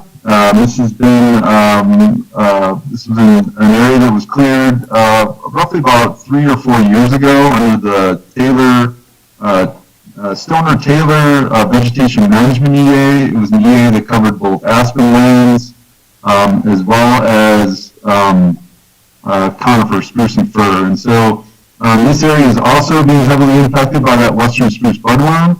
This area also has armillaria root rot, which is a root disease that gets into conifer and weakens the trees. So two-part punch up there with the conifer having the armillaria root rot as well as the western spruce budworm. This area is primed for spruce bark beetle. So that's the same bark beetle that is up in Wolf Creek Pass that you see. The same conditions, older trees that have been weakened by one thing or another. Having the two insects up in here, just one insect, the western spruce budworm, as well as the root disease really predisposes this area to that. And so we're doing some conifer treatments in there, creating some openings where we have advanced region, try to separate areas that have heavy budworm to areas that do not have the budworm. The budworm actually spreads utilizing a web, so it'll create a string of web and then kind of swing into the next tree to infect.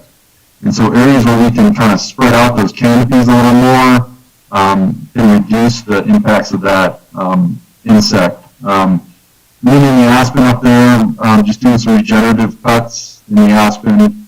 And so we're probably about 3 or 4 years out from being out of Taylor Mesa area. We've contracted everything up there and just waiting for implementation. So moving north to the east again.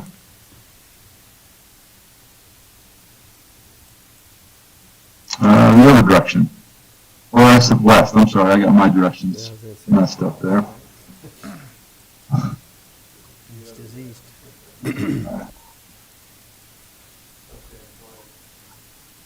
And then back to the north again.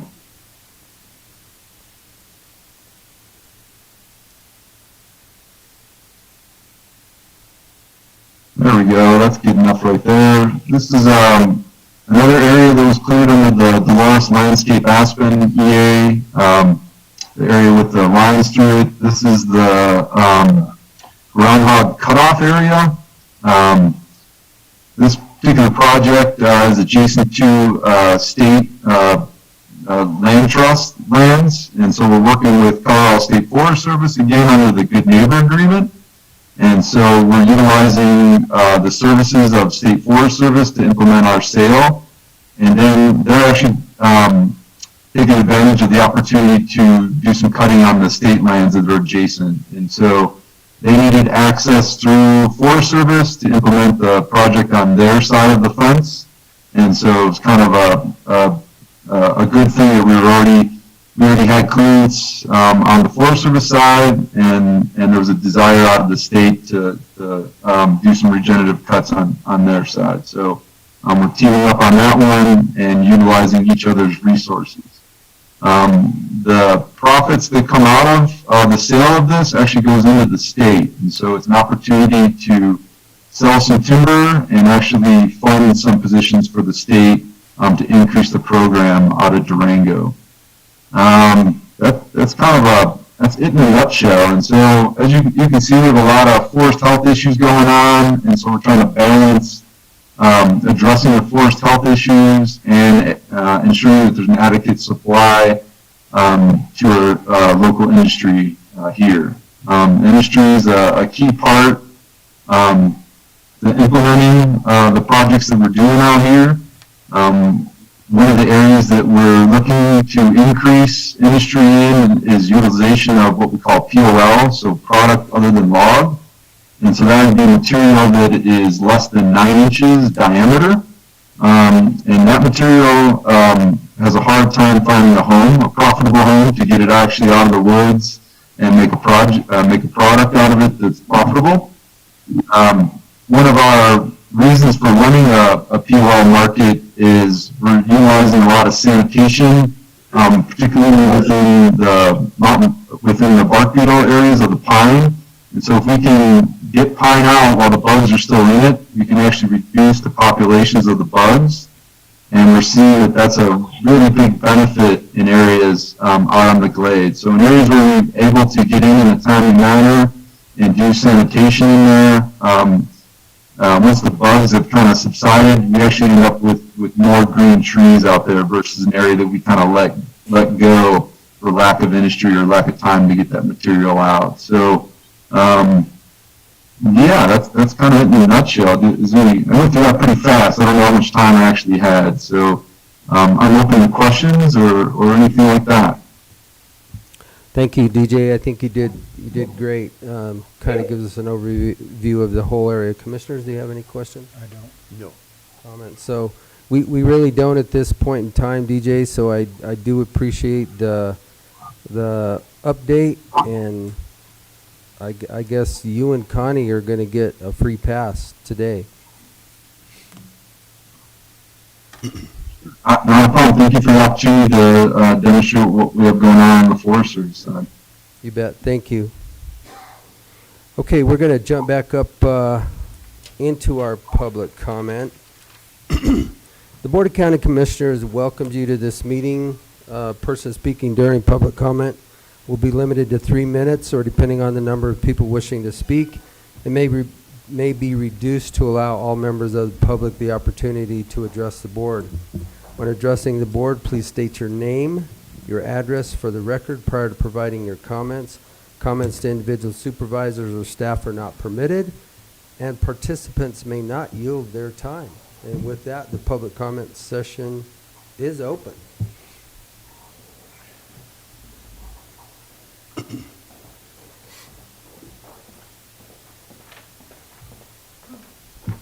Melissa Valdez, 27501 Road T, Dolores. I am a little saddened that Ironwood is not here to hear this, but thank you for allowing us to speak. We are here today to request that you vote to reject the application from Ironwood for high-density public housing. Our concerns are varied, but all reference the Montezuma County Land Use Code and how this particular permit does not positively correspond to Section 2202.8. The proposed use shall not generate any significant impacts of other property in the area and is consistent with the code. Our intention is to present facts to be considered in an organized, respectful, and insightful way that we hope will convince you to deny Ironwood's request. Thank you for your time. Thank you. Next.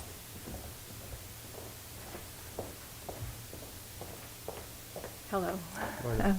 My name is Rose Jurgens, 16962 Road 28.4, Dolores, Colorado. And I am here also asking you to reject that application. I know that that's not what's taken up right now, but I want you to consider a few things because I think there will be a lot of other things that will come forward besides just the fire issue. I think I would like you to look at Section E of the land use code and consider whether this is a work camp that they're talking about or family housing, and I have arguments against both. I've looked at many studies, 18,000 to be exact, and these work camps are hotbeds for rape, domestic violence, sex trafficking, and with Native American women be at very high risk. And also, if this is family housing, I'm concerned about children who might be living there and the impact of sensory impact on those children. I looked at about 30,000 studies on that. That's very significant, and I think it needs to be considered. So with both of those things, and if it's a combination of both, that's a big disaster. But both of those things, I hope you will look at that. And another really big issue for me as the director of the Child Advocacy Center is ensuring the health, safety, and welfare of the community and potentially harboring sex offenders. Are there going to be background checks? The sex offender registry is problematic at best. And will these employee sex offenders register at that address? Are these things that you guys have been considering? And I hope that you will be considering these things. And I want you to first look at the quality of the life of those of us who are living in the community.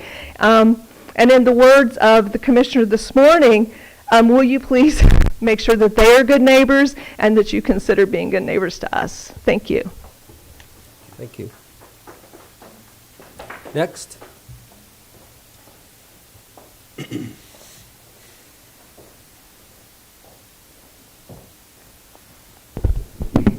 Good morning. My name is Ed Carpenter. I'm a conservative voter that lives at 28,000 County Road T. And although I was prepared to come here and talk to the original agenda, I would like to state that I am absolutely floored that you took on the comments you took on with regard to that highly potential fire issue there with that stack of debris. That was very magnanimous of you.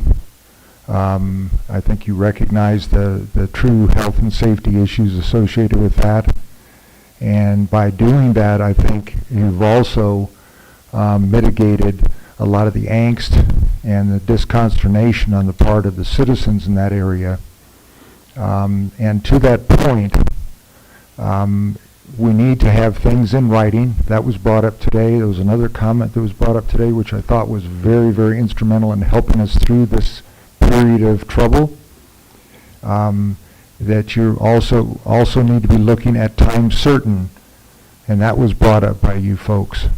Very, very positive moves in the right direction to help in this entire issue of being a good neighbor. And I want to thank you for that sincerely. I think it's the caliber of behavior and leadership that we need in this community, and it's certainly when we're talking about the health and safety of our citizens. So thank you very much for your time. I appreciate it. Thank you. Next.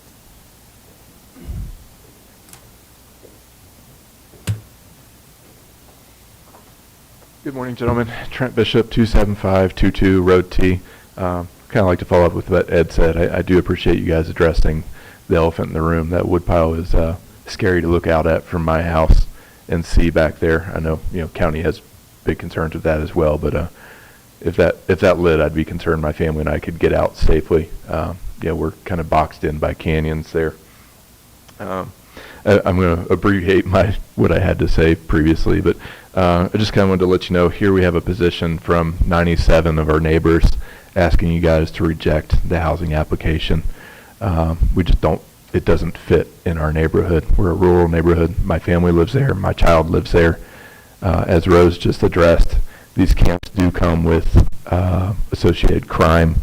If they're there, I will certainly be carrying a firearm when I walk my property.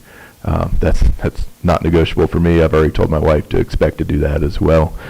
The other big concern, aside from safety for you guys, this is from my property. These are the trailers. This is actually only 4 of the 6 of them looking from my side yard. So I'd like you to take a look at that and recognize what that could potentially do to my property value. Ironwood proposed 29 people to live there, but as others have mentioned, if it's not in writing, that could be 2 to 3 times that many men or women or children they try to place on that property. I don't have an appraisal. I can't give you one until they would actually do that. I would venture this could have a 6-figure effect on my property value. I don't know who I would look to recover that damage to my property value, but I will be looking for someone if it occurs. I don't want to. I'm not a litigious person. I have no desire to do that, but as we all have to look out for our own interests in that. The other thing I would appreciate if someone would remind Ironwood that the land code does not allow them to further develop that whatever residential man camp or whatever they want to call it. That means they can't start on their infrastructure. No septic, no power.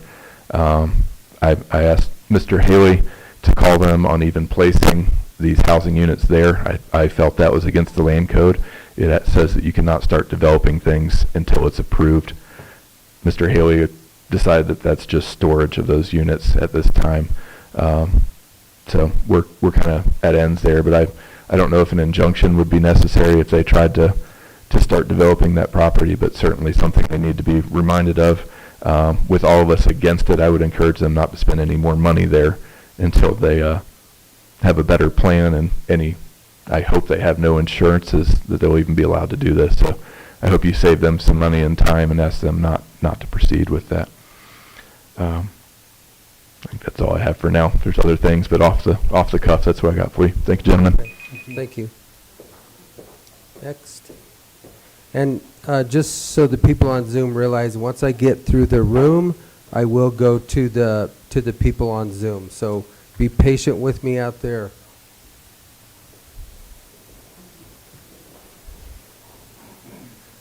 Good morning. John Godbout, 28,000 Road T. This is eerily similar to something I witnessed firsthand in eastern Kansas and western Missouri with a meat processing plant. They came to a rural community, promised jobs, job training. The red carpet got rolled out for them, and then arose the need for workforce housing. Inevitably, that was H-2B workers, visa workers, and then undocumented workers, essentially creating a sanctuary tiny city. So that's one of the concerns I have, because this has all the hallmarks of that, and I hope that we can consider that and get some assurances that that's not going to happen right here in our community. Thank you. Thank you. Next.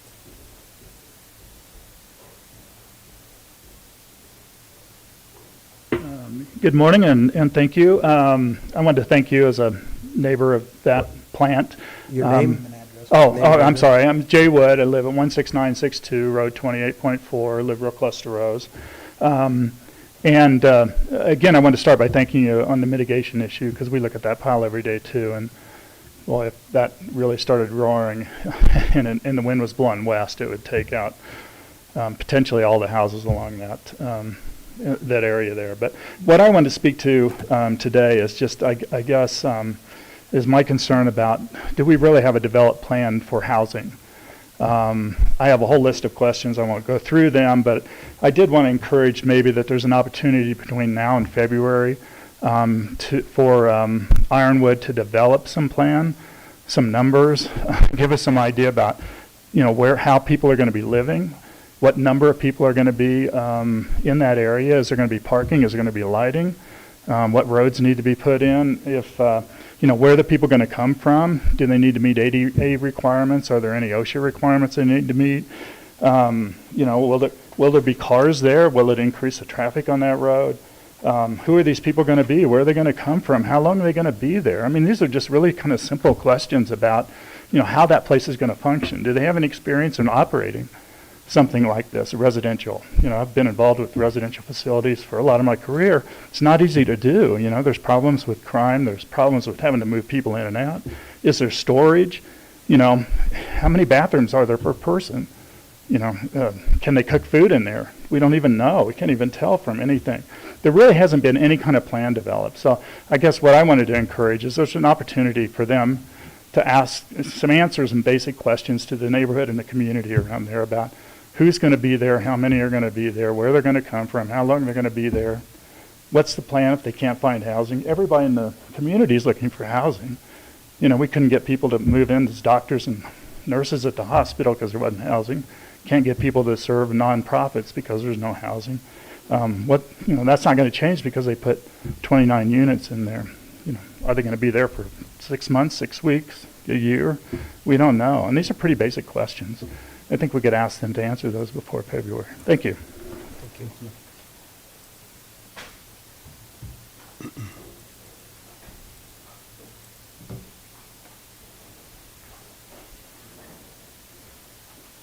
Good morning. Good morning. Morning. My name's Suzanne Bernard, and I live at 26200 Road T.75. And as the crow flies, it's not that far to the plant.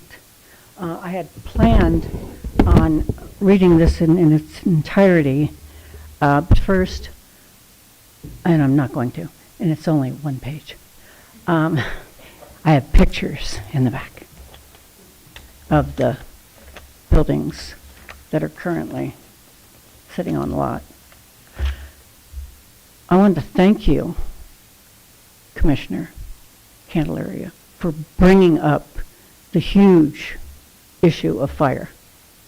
I moved here with my husband, who's a Colorado native, from Paradise, California, which burned to the ground in 2018 during a freak windstorm where a power line touched on the trees, and within a few hours, most of that town of 27,000 people was gone. 86 people were killed. And the potential for fire here is huge. The winds we have, and they were talking about the piles of wood. The Paradise fire was driven by 40 to 60 mile an hour winds blowing embers, which started spot fires everywhere. So we're not just 30 feet between those piles of logs is not much mitigation if the wind is up. And the wind is up every day in our neighborhoods. There isn't, first thing in the morning it's sweet and calm, but you go out in the afternoons and it's blowing a gale. So thank you for bringing that up, and I hope that you really follow through and make sure that they do the mitigation that's going to require the removal of a lot of that wood so that the neighborhood is protected. Not just the people that are going to be working there, but as you said, the whole neighborhood, and Cortez, and Dolores, and I mean, look at the fires in Northern California this year. My daughter lost her home in Paradise. They had to move again when they were at South Lake Tahoe because everything around them burned. They're now in northern Idaho, you know. But I digress, like you kind of did from the agenda when you moved from housing to the wood, which surprised me. I saw. But my point, our point, my husband, James Richards, and I put this little letter together, and I'm just going to read a little bit of it. We stated that, is my time up? It is. Your time is up, and I have to be very respectful so that I give everybody the opportunity. Okay, I'll send it to you in writing. You can send it. Thank you.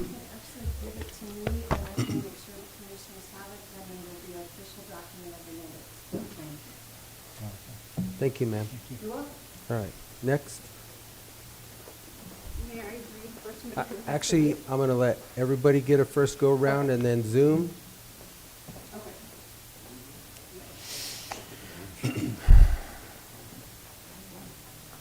You can submit it to the clerk if that's what you want to do.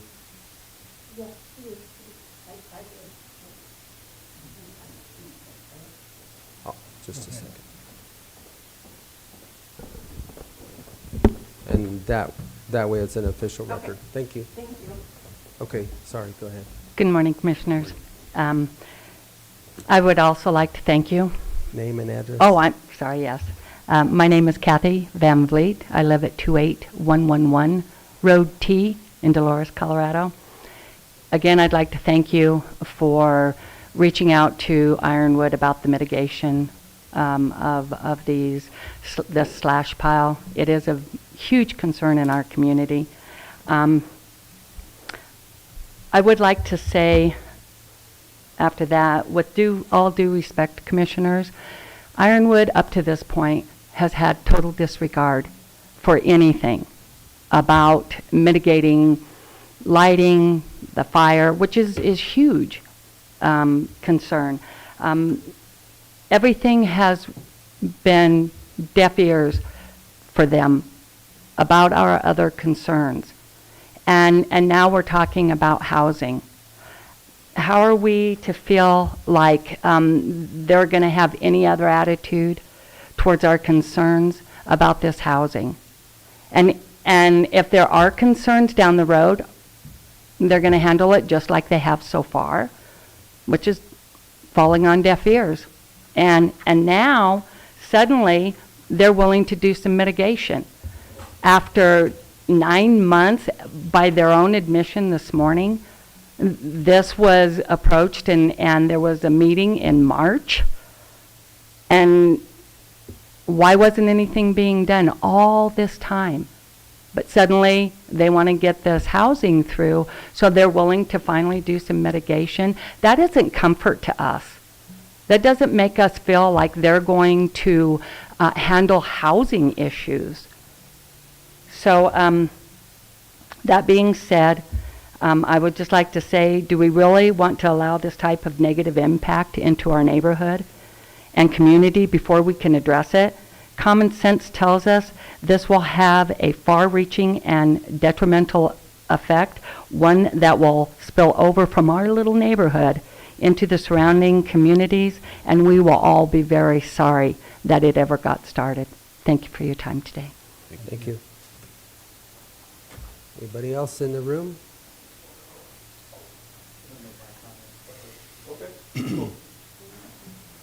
Hello, Commissioners. I have one thing for Shaq. What year did they colorize the Flintstones? That was BC. So one thing that we just went through an election. I guess it's Need your name and address. Terry Hines, 2715 Golf Course in Cortez. Sorry about that. Everybody missed it, and I did too. I should have known better. Anyway, we looked at the elections. We had a really poor turnout, and I think that is reflective of what happened in 2020. So with that said, we kind of saw some anomalies across the state. I looked at it here in Dolores County School District, where we had a vote spread of about 58, I think it is, from top to bottom throughout there.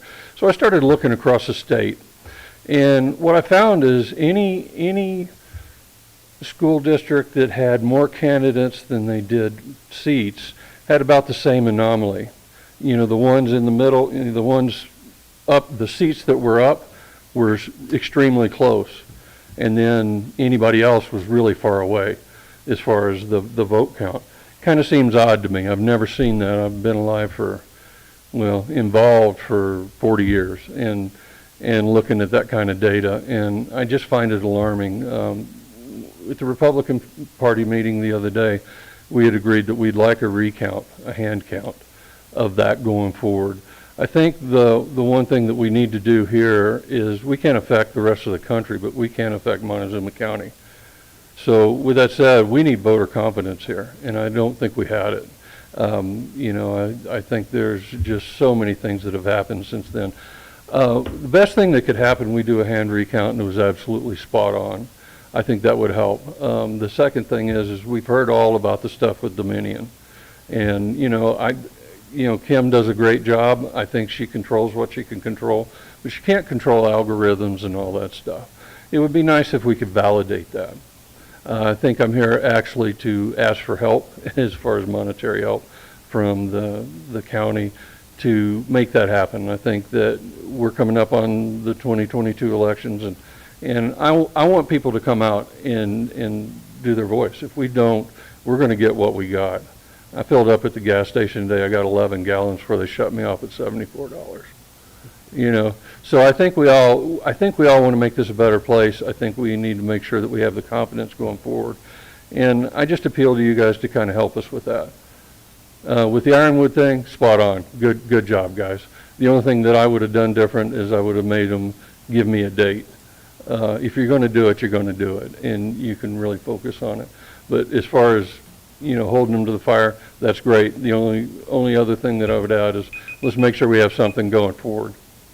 to make sure that they comply, because they haven't so far. Thanks a lot. Next. That's okay, you can just line up against the wall. You can come on down. So, I will catch when the sheriff tells everybody to turn right, we'll all need you to turn right at the same time. Good morning, Commissioners. I too want to thank you for the job you did with, my name is Alan Mays, 21693 County Road 21, and I don't have comments on Ironwood other than that you are doing a good job in how you presented things today.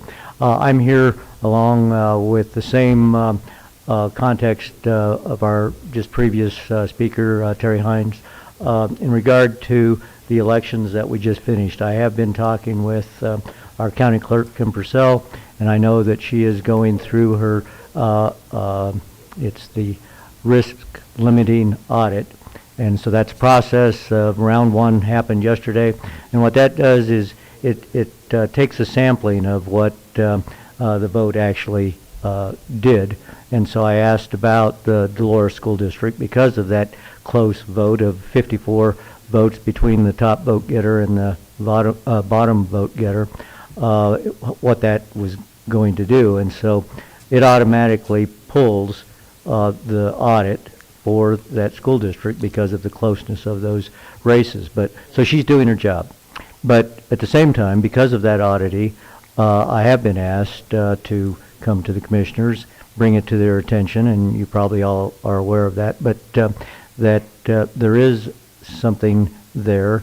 Was asked that we look at doing a hand count of those votes, and I know that that is costly. I talked with Kim. We don't have a number for that, but it is costly. And that's why when previous speaker said something about support, yes.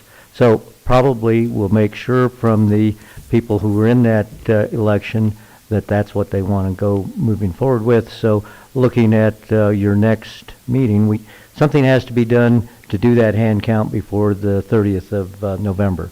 That's a deadline that has to be put in as an official request, but I probably will be coming back to you next week and making sure that that request for county support to do a recount is maybe possibly there.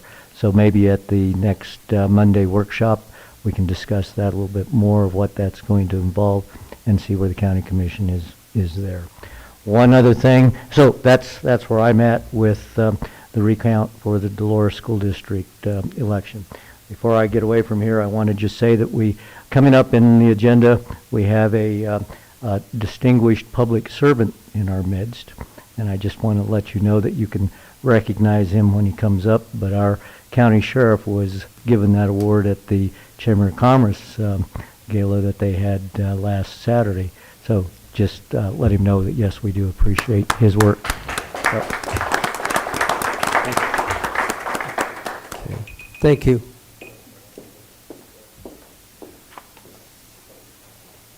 Good morning, Deborah Gentilini, 16570 Road 28.4 in Dolores. And I want to thank you commissioners for bringing up the mitigation. I'd go on and on, but I don't want to go over my 3 minutes.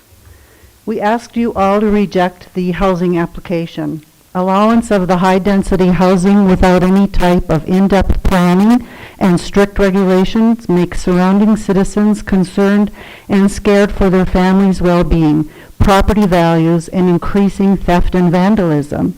Since this particular situation is only coined temporary housing for workers, it can only lead locals to believe this is similar to a man camp or labor camp. According to the Code of Colorado regulations, labor camp, here and thereafter referred to as a camp, includes one or more buildings or structures, trailers, tents, or vehicles, together with any land appertaining thereto, established, operated, and used as temporary living quarters for one or more persons engaged in agriculture, related food processing, industry, construction, commercial transportation, or lumbering. I quote, "Studies have shown that man camps bring violence and localized violent crime in places where it would not otherwise be." The camps by nature create a rapid increase in the population of the area, which can strain community infrastructure such as law enforcement and human services, especially in rural areas where law enforcement is charged with providing services to extensive swaths of land. The increase in population can lead to an increase in physical and sexual violence, including rape, sexual assault of minors, and sex trafficking in the affected communities. This is from colorado.edu in 2020, and the reference is attached and will be submitted. Commissioners, are there any other high-density housing planned unit developments like this anywhere else in the county? Ironwood, if you were here, how is this not a man or labor camp? Ironwood, part of the Montezuma land use code listed on your permit asks, how does allowing this in our community protect and strengthen the viability of the private and governmental sectors of the county? Be a good neighbor. Thank you. Thank you. Okay, next.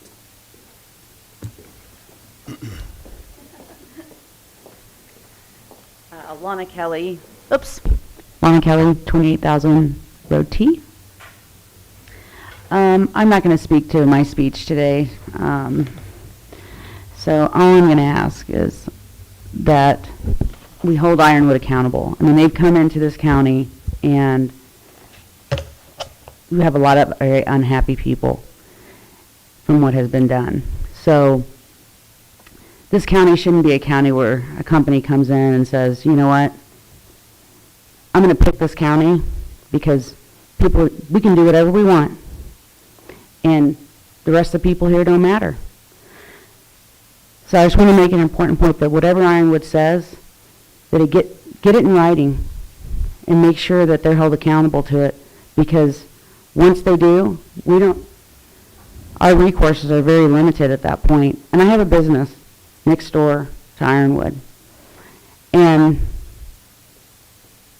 you know, I don't want these. They said it's for family housing. I mean, anybody with common sense will, I mean, you just look at these pictures. I'll submit them for the record. That is not what was submitted to planning and zoning and approved on October 14th. Those pictures were not included. It was said to be family housing. I also have an email exchange with Don Haley pretty much saying that this really is not employee housing.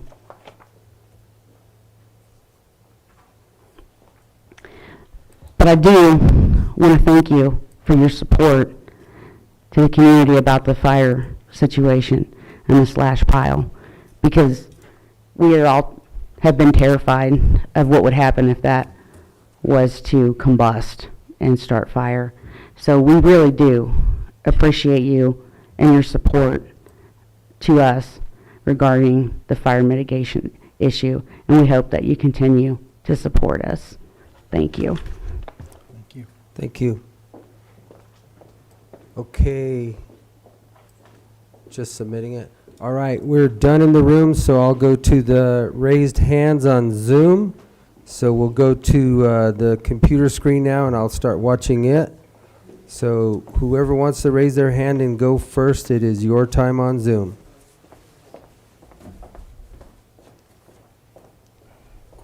I can speak. Okay. MB McAfee, you have your hand first. Okay. Yeah, Julia, I'm going to talk first for a minute. Go ahead, Okay. yes. All right. Okay, thanks, commissioners, for doing a Zoom type meeting today so that those of us who choose not to come into the room can have some contact with you. That's really generous of you. I have 3 things that I'd like to stress.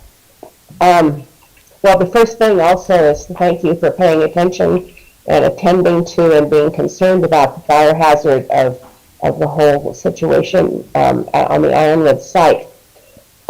But my 3 points have to do with things that have been said. I'm not going to repeat them, but I want you to take very careful consideration of Jay Wood's questions about the housing development. I hope that he gives you those questions.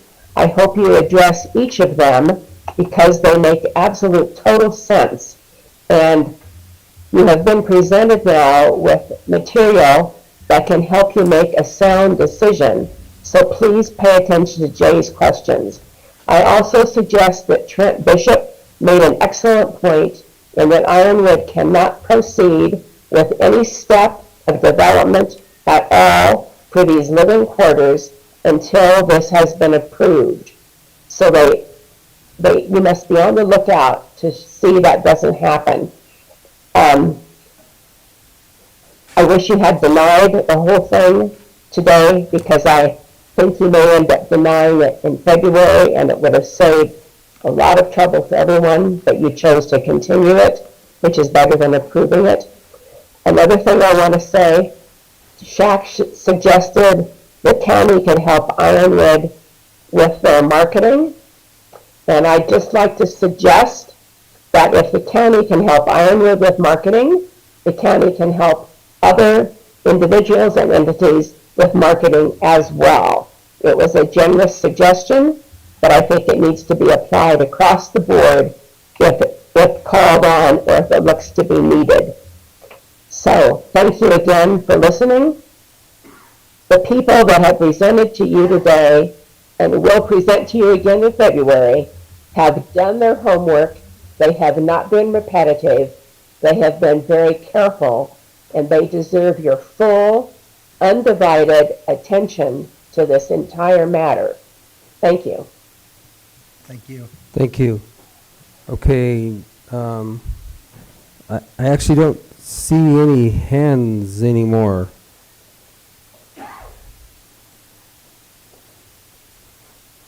I've got a bad connection. Did you say we could speak? Okay, go ahead. Julia? Yes. My name is Julia Anderson. I'm at 17886 Road 279, Dolores. Can you get closer to your mic? Because we can't hear you. I'm on the computer. Let me see if that's any better. Did that help? Yes. A little bit. Okay. I'm going to curl up to my computer here. Thank you for your due diligence exhibited today regarding the fire safety. That's supremely important. However, there are other issues that people have mentioned about this Ironwood situation. As Montezuma County residents, we are concerned about the precedents that this project could set up. As a landowner within 1 mile of Ironwood, we already have over 10 documented concerns about Ironwood's present operation violations. And now we are facing the possibility of a labor camp, by definition of Colorado Public Health, for 24/7 habitation with 90-day temporary workers who will increase demand on public services. According to a conversation with Ironwood employee and application agent Sherry Bistline, Ironwood plans to hire men, not families, with plans for a 90-day employment, utilizing verified green card workers when possible. This was a conversation.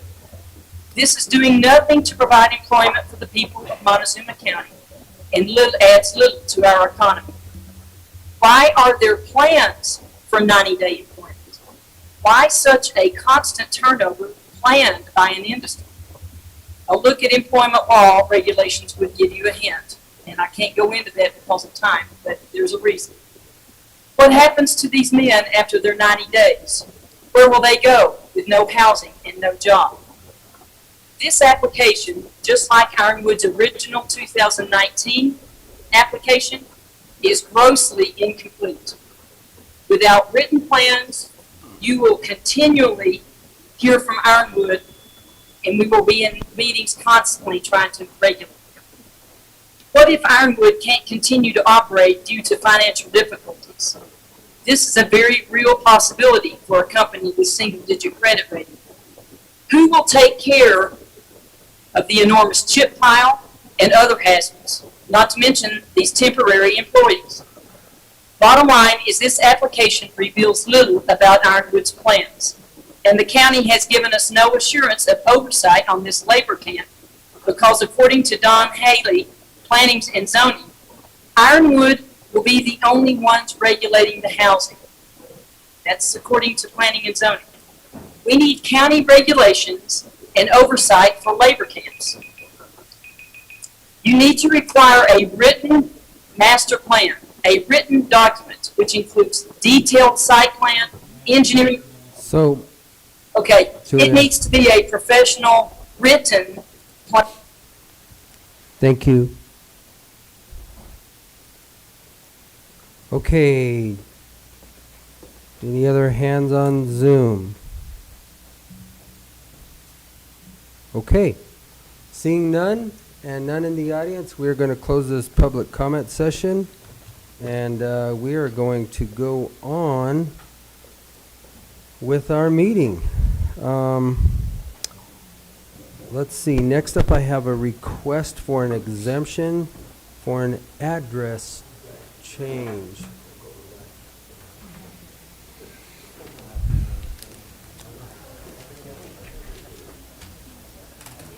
Good morning. Good morning. You might have to turn that on.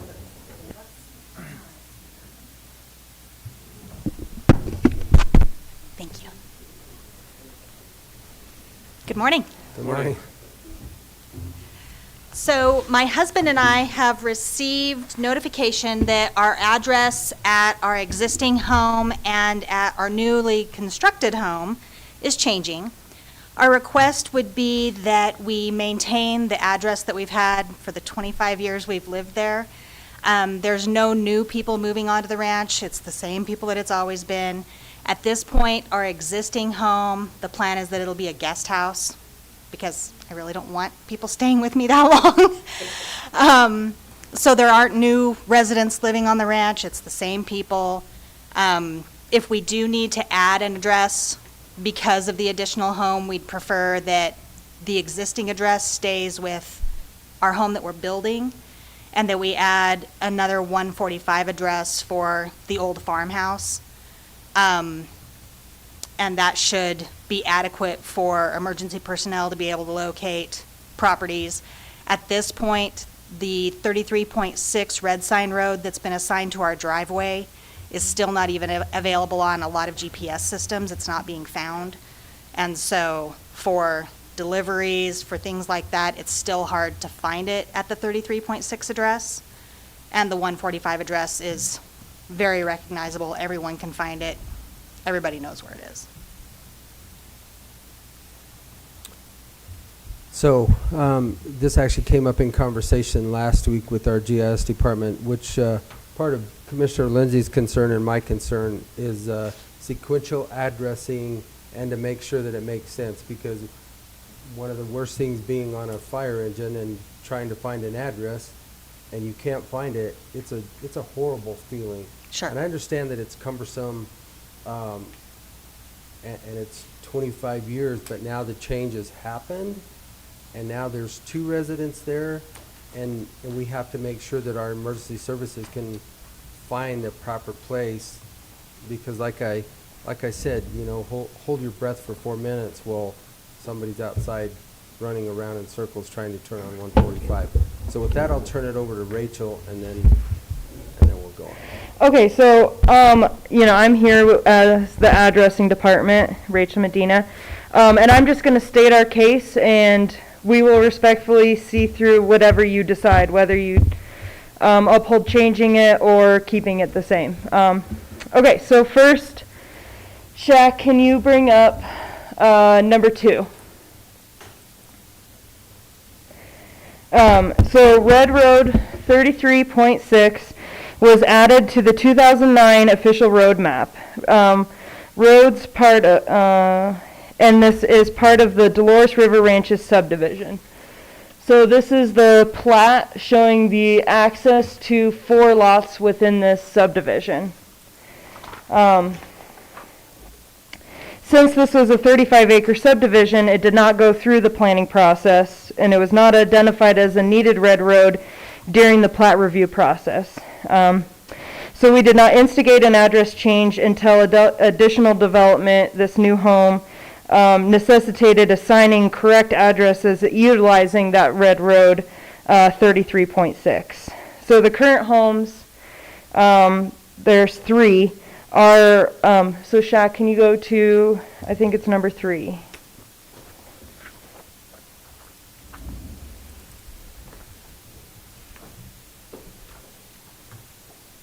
Okay.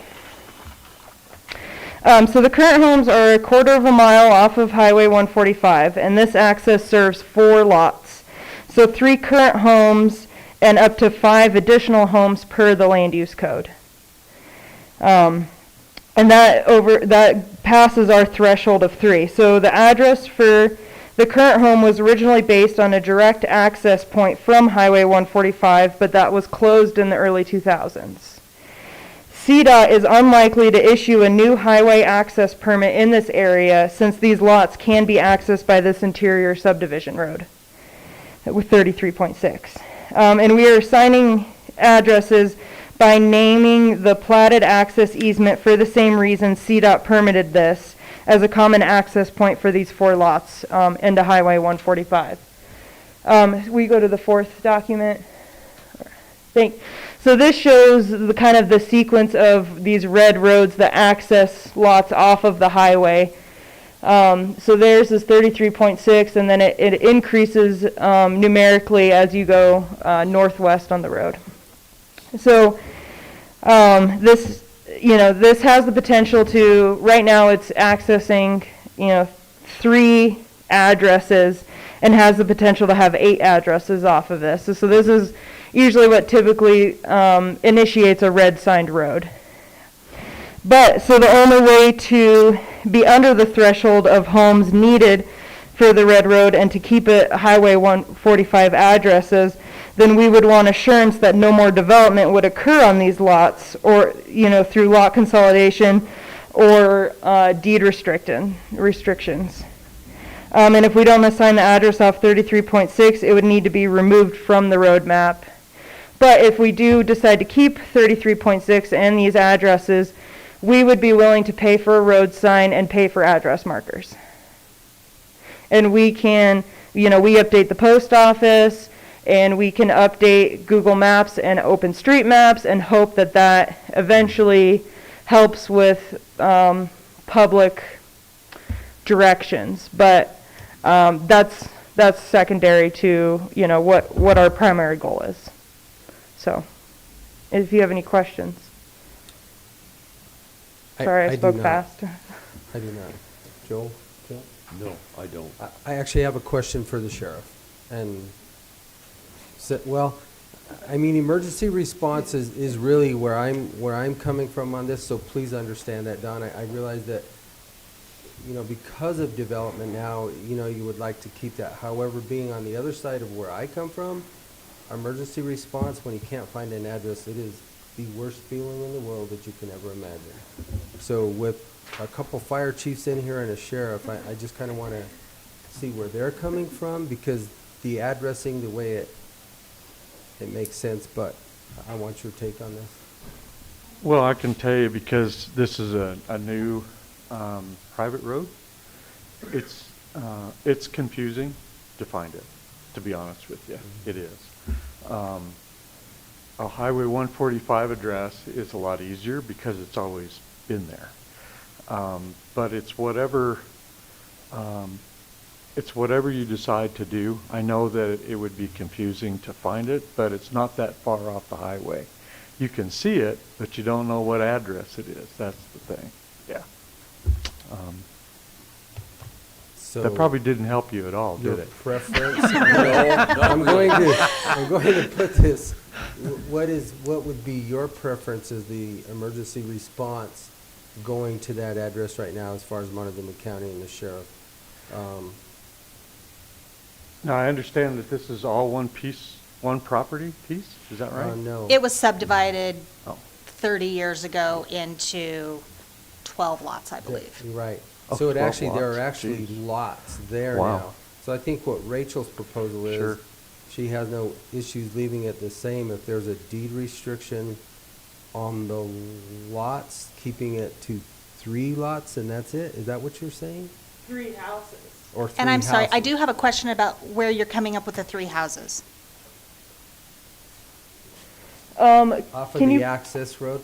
yeah, can you pull up the map, Shaq? Is there another You house? want the, regular map? There we go. Yeah, like the online map, just because you can't see the house on lot 10. Okay, so you're including the house on lot 10, because we Yeah, haven't received Well, I anything have for to an move the address map, change for that. Kent. I hope not.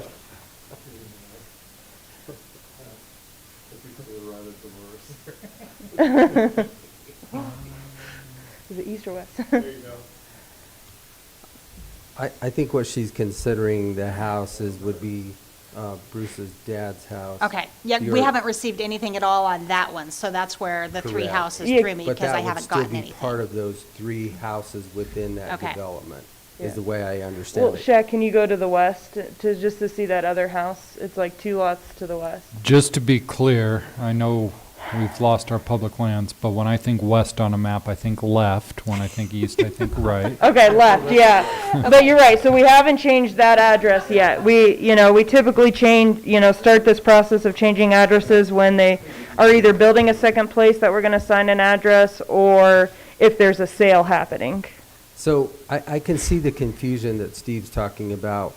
That's a Highway 145 address, and then we're going to turn it to a 33.6 address, which is going to get super confusing. Right, which we would So- put a red sign road there at the highway, but we're concerned about setting the precedence to allow so many like potential houses to be off of one access and not have its own, road name, but it be off the highway.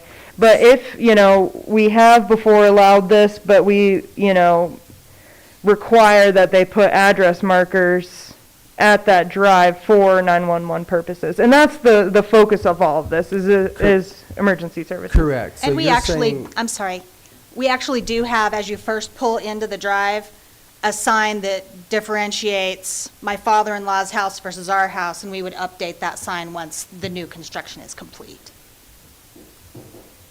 Okay, I'm going to ask a fire chief to come forward too, because This is not my district, and so I don't want to go on record with this, but there's You're on record, concerning, so- something concerning to me, very concerning is, this is 18904, sequentially, we should get, the Get numbers should get larger larger. As numbers. we go Yep. up, we Yep. got 18872 further up. Those are the kind of things that Correct. Right. challenging when you're responding, if you're having a heart attack, if there's a fire in progress, we can find you. But I'm sorry. If you're having a heart attack, it's difficult. Where's So those are the 18872? things that if you're looking for long-term solutions, fix those types of things. well, the address right now is currently at 18872. No, it's 18916. Yeah, it's 916, and we would change it to 872, but then a different road name. But you're still gonna have, It's sequential, though. It's going to be Right. greater than 18904. And that 916 was assigned when they had direct highway access that was closed. Right. Correct, and I don't think CDOT will ever give you any other access there. No. Probably. And we wouldn't want that. That was on a Right. curve, it was dangerous, it was not a good access. So, as far as, I guess my biggest deal is it's sequential, and we have one at Highway 145. Well, and if you approved this, we would change that one as well. If they approve the way you're saying, or the way the Lightenbergers are requesting? What the addressing department is proposing is the 33.6. We would update all the addresses off of this road, and then they would be sequential with each other. So that other address would change too on lot, 18904. Oh, okay. So That's that kinda would- the- At our this request. number's the one that's kind of out of the box is Right. 18904. We never did annex the other 30 feet by 30 feet into the city. But if you decide that you will allow them to keep Highway 145 addresses, then these ones we've assigned would change. I'm gonna get moving on. I know you want a decision today. However, I think this is gonna take a little more conversation with our emergency responders. And here again, I hope you appreciate what I'm telling Of you, course. is that addresses are a big deal, and at night, they're even a bigger deal, and we've just got to make it to where it makes logical sense. So Right. I would like to table this. We'll have if you guys are okay with that? Yeah. So that we can have a little bit more conversation. I mean, obviously, it's not. No. When we're would you not like to moving table it until to? May. Give us a couple weeks, Shaq. So December 14th or the 7th, we're going Right. to start at 1:30 Correct. PM. So December 14th. And that way we can make a little bit more sense of what we're trying to do. I don't want to rush this. Sure. Because somebody's life could depend on it. And I understand wanting to keep them in sequence. Yeah. Our request would just be that they stay sequential off of 145, and we would update Sure. our signage as you first pull in the driveway to help it make it a little more clear. All right. Okay. Thank you. Okay. We will And I'll make postpone sure this conversation. proposed change stays internal for now, and that the existing address is still out there. Okay. So, All okay, right. thank you. Thank you.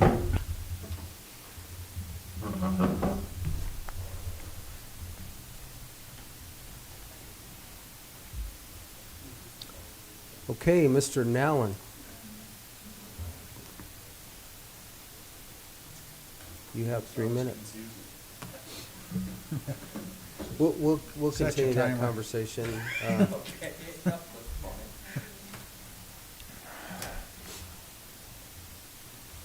I'm going to have Yeah, to that's move a some. unique situation. It is, it really is, and I was gonna say exactly what he said, but it is.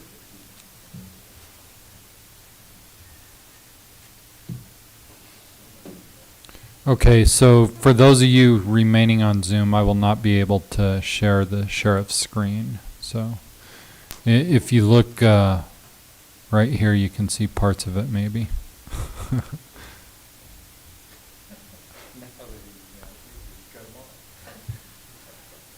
I mean, people stay mad at elected officials. Just move on. Okay, calls for service for the month of October is 1,388 calls for service during that month.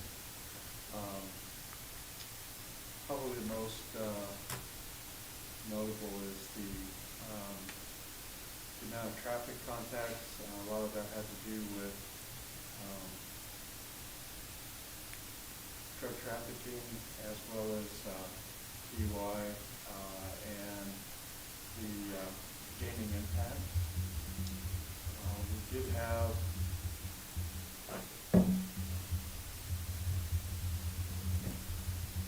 in fact it was mentioned here, 63 sex offender checks, and what this is that for every registered sex offender in the county, there is a deputy that's assigned to this individual that makes a physical contact and check with the individual every other month.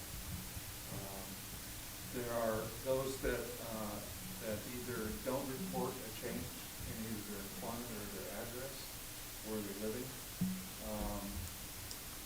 will find themselves being sought after to bring that registration up to date, or we will seek charges for failing to register properly. I'm getting comments from YouTube that they can't hear you.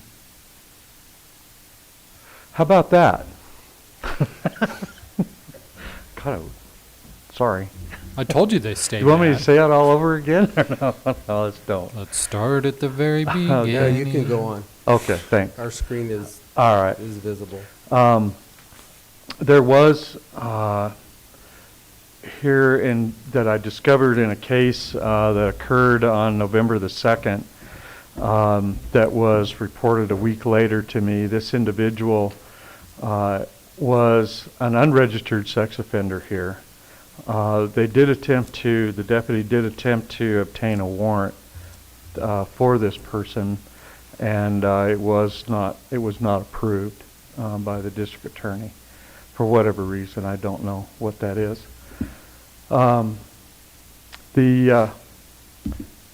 As far as livestock goes, you can see that we had 12 calls for the month of October with livestock in the roadway. Mostly it's been livestock at large and other people's properties and whatnot. mainly because of fence problems. So, as far as domestic violence, we had 6 that were charged, and I think that's pretty much it. Do you have any questions about any of these? Nope. You go ahead. see an increase in sexual offenders registering in the county? Not seeing a decrease. The biggest thing is that we are notified by the state when there are changes, or if there are new ones that are convicted with that requirement, they are required to report. If they fail to report, then we go right to the court with that. But so far, it's an increase. I can tell you that right now. We have more sex offenders now than what we've ever had. So it's kind of concerning, especially with the child pornography cases that we've been dealing with. It's definitely a concern. So, as far as let's get this out of the way. For the jail, this is a snapshot of our transports. We had 3 adults and 1 juvenile in the month of October. You can see that it is down, mainly because those 2 months prior to that were DOC, waiting for DOC that were transported to DOC. The cost for these transports is here. You can see that we've got a cost of about $1,192.25. What is not shown here is the transports that are done by through contract with prisoner transport companies. That comes out of the sheriff's transport budget line item.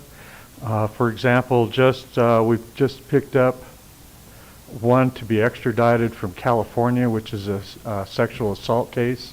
That will cost us roughly about $2,500 to bring this individual back. So those kind of costs with great distances are actually a little bit cheaper than sending somebody here, especially on wear and tear of our vehicles, as well as we're still waiting for vehicles. So it's kind of concerning. This is kind of the jail roster for the month of October. You can see what we've had as far as inmates in the jail. The total numbers are over there on the right-hand column. Highest was at the first part of the month of the first week in October, into the 90s. Currently we're down to 67 as of today. We did have 10 that were transported last week to DOC, and so you'll see the numbers have been reduced in the DOC portion of the jail record. So, Steve, I have one. Sure. Not really a question, but more of a statement just for these other 2 commissioners here. Our capacity is 102? 104. Correct? 104. So at 90, we're pushing our capacities again right now. Yep. So especially with the holding cell situation, but it's going well. We've really got a good pattern going down, and it's really starting to work well. Okay, so I think the biggest thing for us is planning. You know, before pre-COVID, we were pushing that 104 all the time, and I think that's kind of where our heads need to be. Is you know, where are we planning for the future, and how do we get there? It seems like it just keeps growing. And you know, you're absolutely right, and it's always been a concern to me. The biggest thing is that how do we, number one, fund it? Number 2, how do we staff it? When you increase it, you got to increase your staffing, and it's like I've always been reluctant to do that if we can make what we have work and keep it working that way. But you're absolutely right. The numbers are going to increase, and as it should, and that's what we want as far as those that are sentenced for service, serving sentences and whatnot, are going to start to increase even more. And we've been able to accommodate that. But understand that a person can be sentenced to up to 2 years in the county jail from a case. Now that takes up a space for 2 years, okay? But they can be released on the amount of good time depending on what type of crime classification they are. If they're not a worker inmate, they're there for the majority of the time. So these are our intakes and releases on the far right 2 columns, the dates on the left. You can see how many come in and how many go out. So we've had, a total of 56 arrests and 68 releases. So that's helped us get started back again. We're doing pretty good so far. The total numbers for state charges on the arrests were 54, and looks like the city of Cortez did have 1. Dolores County, we just recently picked up another one, so they have 2 in custody right now that they're paying for. And that will be the one for the city of Cortez is on your screen now. They were there for 2 days. That's they cannot be held any longer than 48 hours anyway.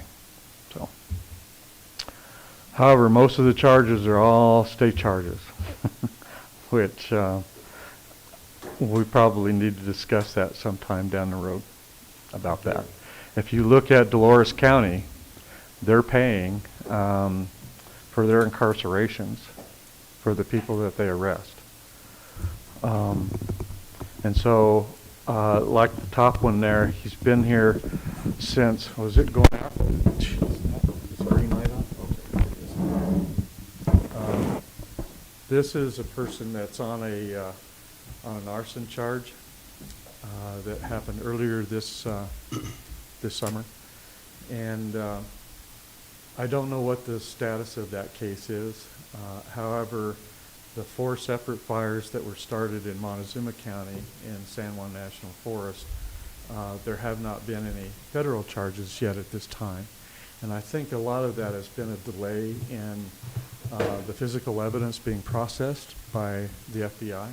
So it could, I'm hoping that there will be something coming along with this case. Because it's really, it is a burden for Dolores County, but we definitely want to make sure that due process is followed with these individuals.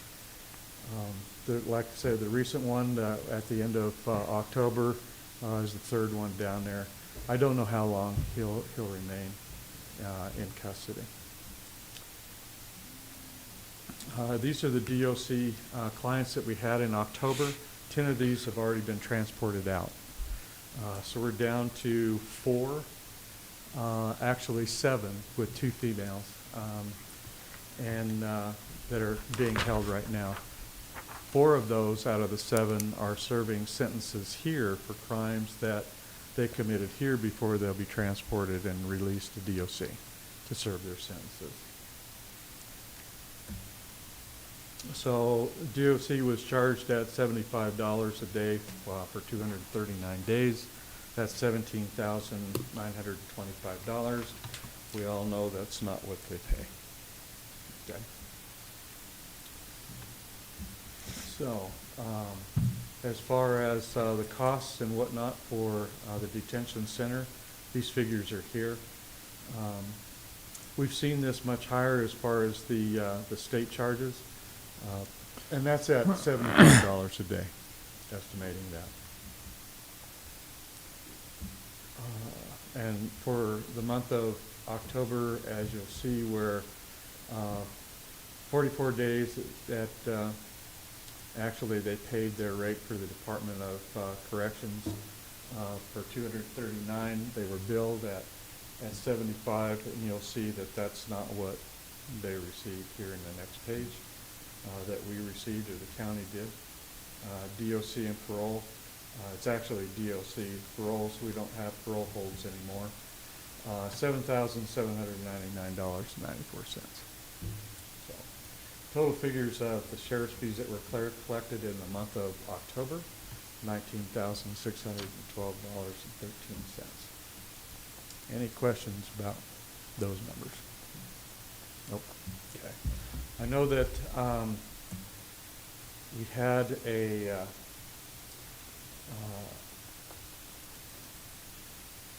had our transport vehicle that was involved in a collision back at around September the 27th, September the 27th. This occurred on Highway 145 north of Rico, about milepost 50, about 2 o'clock in the morning, when the transport deputy was transporting a juvenile to Grand Junction under a court order for detention. A vehicle it was on, it couldn't have happened at a better place, where it had a wide shoulder on the northbound side, which would be the east side of 145. Coming around a left curb, the deputy encountered a dually pickup with a 28-foot trailer loaded, heavy loaded, in the northbound lane. He was swinging wide. She was able to avoid a head-on collision, and it was a side swipe on the left side, causing about $11,000 worth of damage to the vehicle, but there were no injuries. Again, this was at 2 o'clock in the morning. The State Patrol would not send a deputy or an officer up to investigate this crash. So I don't know why. I still never got a reason why. So it ended up me going up there and investigating this crash.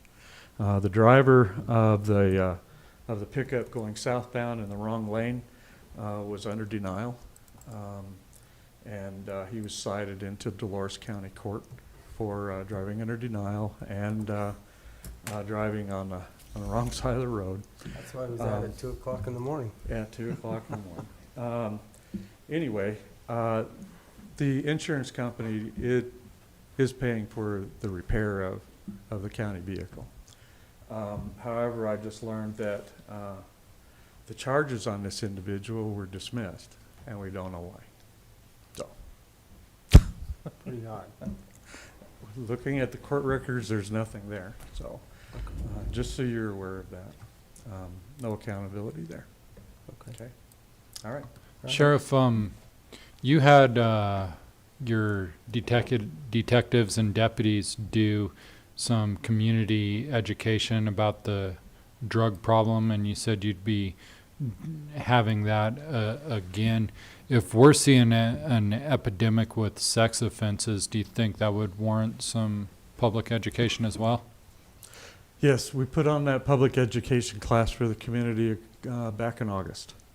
And I'll be reaching out for a response from the school, iSchool, whether we can still use that auditorium, because during the Christmas break, we would like to utilize that facility again, if we can, if they will. I don't know. With COVID and stuff, I don't know what's going on, and we don't want to do anything to hurt the school. But we need to do this again because we've had so many people that have requested this, and it's good information about what's going on here in Montezuma County and the drugs that are being encountered, where they're coming from, and it helps educate parents, grandparents, teachers, and other public officials as well about what we're seeing. So I tell you, we're making more arrests on drug trafficking, and that's illegal importation into the state, because it comes across out of New Mexico and crosses state lines. That's a Class 2 felony. The thing is, though, is that a lot of these cases, this has been with this last individual that there's been some publicity on. We're going to, and from what I understand, the Drug Enforcement Administration, DEA, wants to adopt this case. and take it federally. So that's could be what's going to happen with this. Right now, he's currently in custody in Arizona on state charges here for the trafficking, and we'll see where that goes. But it's something to pay attention to. That's what we want to do, is get these people off the street, get these drugs off the street. The amount of fentanyl and heroin that we're encountering is incredible, and it's not decreasing at all. It's getting worse. People are dying from it. People are overdosing from it, and we're doing everything that we can to try and stop it. But it's just a drop in the bucket, and I'm really honest with you. We don't have the resources to go after this thing as we should, as we'd like to. But I'll tell you, they've made tremendous strides in progress in taking down a lot of these key individuals just over the past 7 years. And it's increasing more and more just within the past 2. So I just want you to know that we're working cooperatively with all federal, state, and local agencies to combat this problem. We just want to educate as many people in our county as we possibly can to what it looks like, what the terminology is, how it's administered or taken is so very important. So when you see these things or you hear these things, you'll key in on it, that's what it is. And this education goes into the schools as well. We are dealing with these kids at all age levels, just trying to educate them about the dangers of it.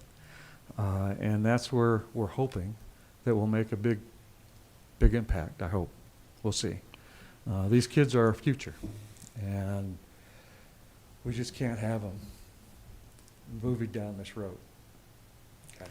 Maybe you and me and Vicky can get together offline and discuss if the auditoriums aren't available using Facebook Live to do drug education and sexual violence education. We could very well, if people have access to that, as you experienced here. It's often hard to get everybody because there's a lot of questions, and that's what we want.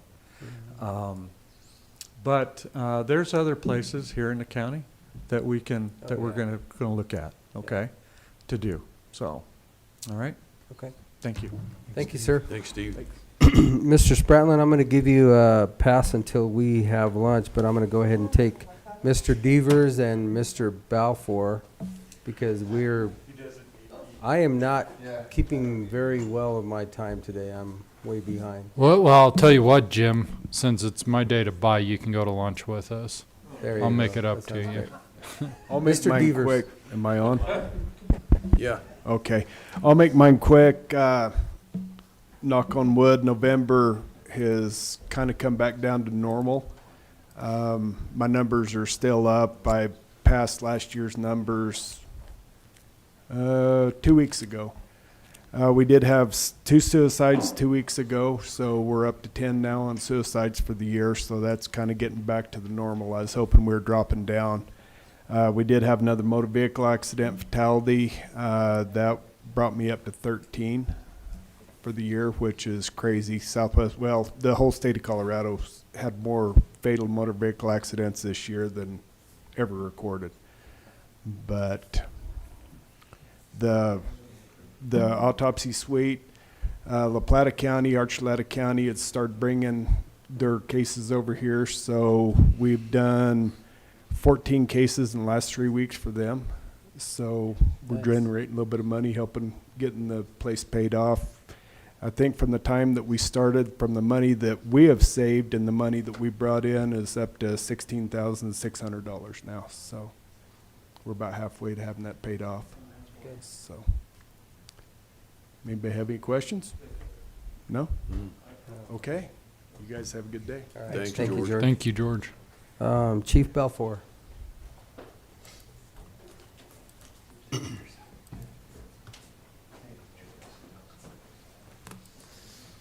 Thank you very much for the opportunity to speak before your lunch break today.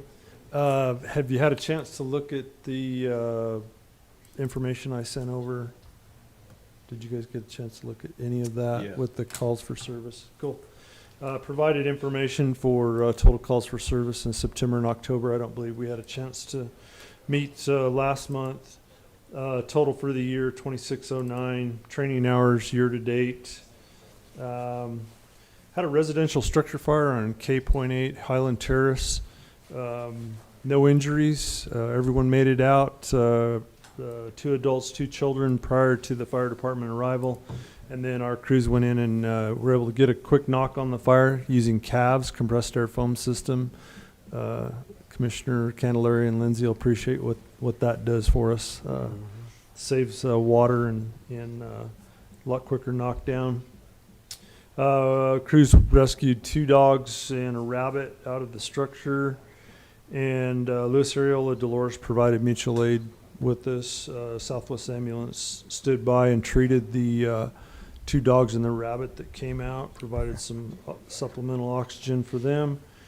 Dumpster fire occurred in the city limits, and it was up against a structure, caused some minor damage. I'm working with the city fire inspector to get our dumpsters hopefully moved away, maybe put some parking stops so they can't be rolled right up against the building, and cause some serious damage in the event that we've got a wooden siding or soffit fascia where that fire can extend up into the attic space. Motorist smoke over at Sheriff's Place, and that was determined to be a belt off of an HVAC unit. Crews found that relatively quickly and took the unit out of service. The semi versus car that the corner dealers discussed a moment ago, we ended up responding mutual aid down there to plug a leaking diesel tank. It was dumping fuel out pretty significantly, and our crew was able to successfully slow that down to a drip. They weren't able to completely get it shut down until the state hazmat officer arrived, trooper. You can see there, stand by for different law enforcement operations and assaults, DVs, etc. Done a number of prescribed burns the last month and a half since our trucks have come off details in California and Oregon. We worked on competed, if you will, or participated in the 9/11 stair climb out at Louis Areola. I think this is Chief Deaver's 5th year out there, something like that. 9/11 stair climb that you had back on November 11th that we were, and I think every county agency was represented. I know all the fire district, search and rescue, law enforcement, etc. I think all the county public safety, CSP was there. I know they were there. Okay. SO. So it was really cool. It was a good time, and as always, so nice work again out there. Community risk reduction, fire education, fire safety for the schools. Smoke alarm handouts. One thing I would like to make sure, and everybody that's on YouTube, if you will, everybody in this room will tell 2 people to check their smoke detectors. And if you don't have a smoke detector, shame on you. No, really, seriously, make sure that you tell 2 people and ask those 2 people to tell 2 people and spread the word for Montezuma County to have a smoke detector in every living occupancy, please. It's so important. In this time of year, it becomes extremely important because our incidents of fire go up just due to the fact that we're heating, and with heating units and wood stoves and so on, and space heaters and that. So check your devices. If you don't have one, get one. And if you can't afford one, let us know. Come by the fire department and we'll help you out. The community intervention program, making good progress for the January startup date, and we'll post for our EMTs for the next week. And Calkins building, that's a low-income housing that'll be going in over there. About 40 units roughly, approximately. The Calkins building itself is 12. 12, and then there's 15 in each of the 15 others. in Yeah, each additional. total when it's built out. Yeah, about 42. So, yeah, and the Calkins building itself, it's got paving on the south side. Looks like they might be able to open that up here by next spring pretty easily, and then June of 20 next year. What is projected? So, and then the urgent care, you saw they're breaking ground on the urgent care center next to Big O. That's good. Nice option. Questions, comments, concerns, anything? Oh, one other thing that I skipped right on by here. Fireworks. Cortez Fire District is now managing the fireworks. Mr. Ertel is officially retired from that. Provided 2 years of tutelage for Staten Jeter, Matt Lindsay, Gabe Rogers, Justin Lindsay, and Brant Kroon. So we've got our fireworks team together. We'll be getting those guys certified through DFPC and conduct hopefully a really good fireworks show as we're accustomed to. All right. Very Nice. good. Cool. Thank you, Jay. I appreciate you. it. Thank you, Jay. Anything else? No. Okay. All right. Well, with that, it's noon. We're going to go ahead and take a break for lunch. We'll be back at 1.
Okay, you guys are live on YouTube.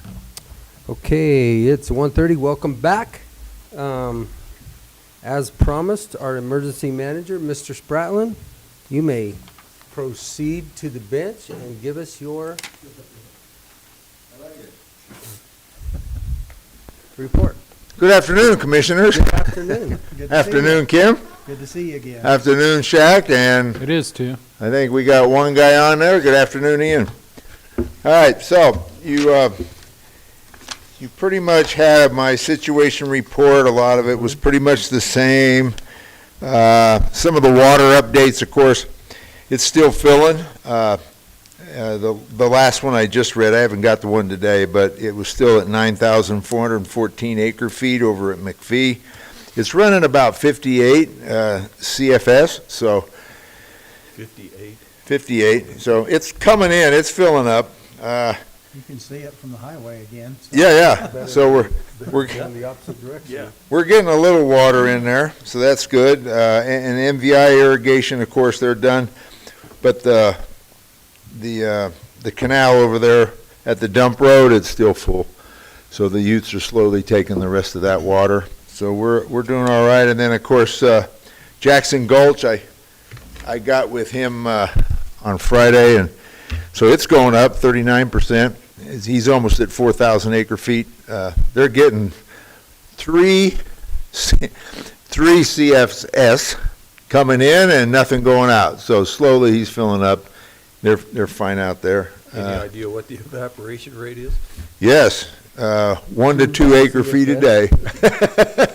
So I think he's keeping level, right? Just getting in there, yeah. So let's see, COVID updates. The only updates I have are pretty much what are there. The hospital, I cut and pasted that on there for you, but they're at 5 confirmed COVID in there now with 0 at the age 12 to 17. So that was good. I mean, no kids in there. And there's still only one, let's see here, one ICU bed available right now, but we're not in a dilemma. We still have some beds available, so they're moving around, but it's getting, it's up and down. It's better at 5 than we had, I think, 10 at one point there last month, so it was kind of busy. Let's see. So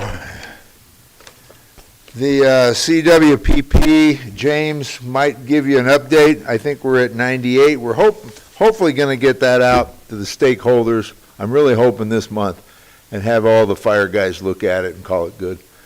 He's done a really good job of putting that together with the format that we had. So he's doing really good with that. Hopefully that'll be done by the end of the year. We're hoping. And then the Rocky Mountain Fire Executive Council, you asked for some information. I sent you guys a kind of a letter, memo, all the stuff in there. And you can add or delete whatever you want in there. But that's pretty much the information I got from all the fire guys. And it makes sense to me why I wrote all that. So it's in that letter.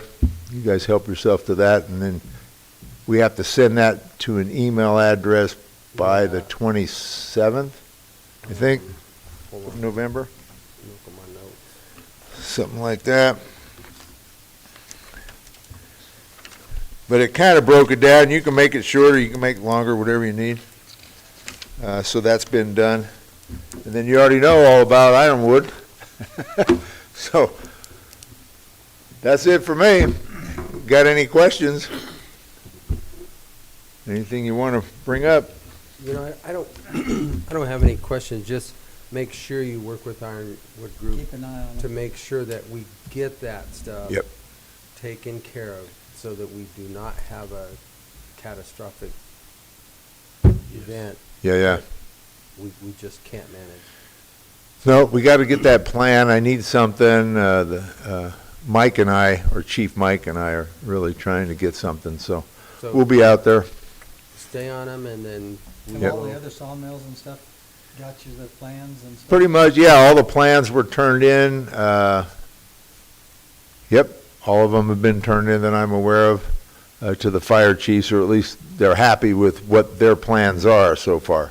This was one here, and I'm not sure if, I don't know if OTT's put in theirs. They don't have a lot of biomass anyway up there. But I think Angie, I have to call her back. But I know a lot of them on 184 there, they were turning them in pretty good, so.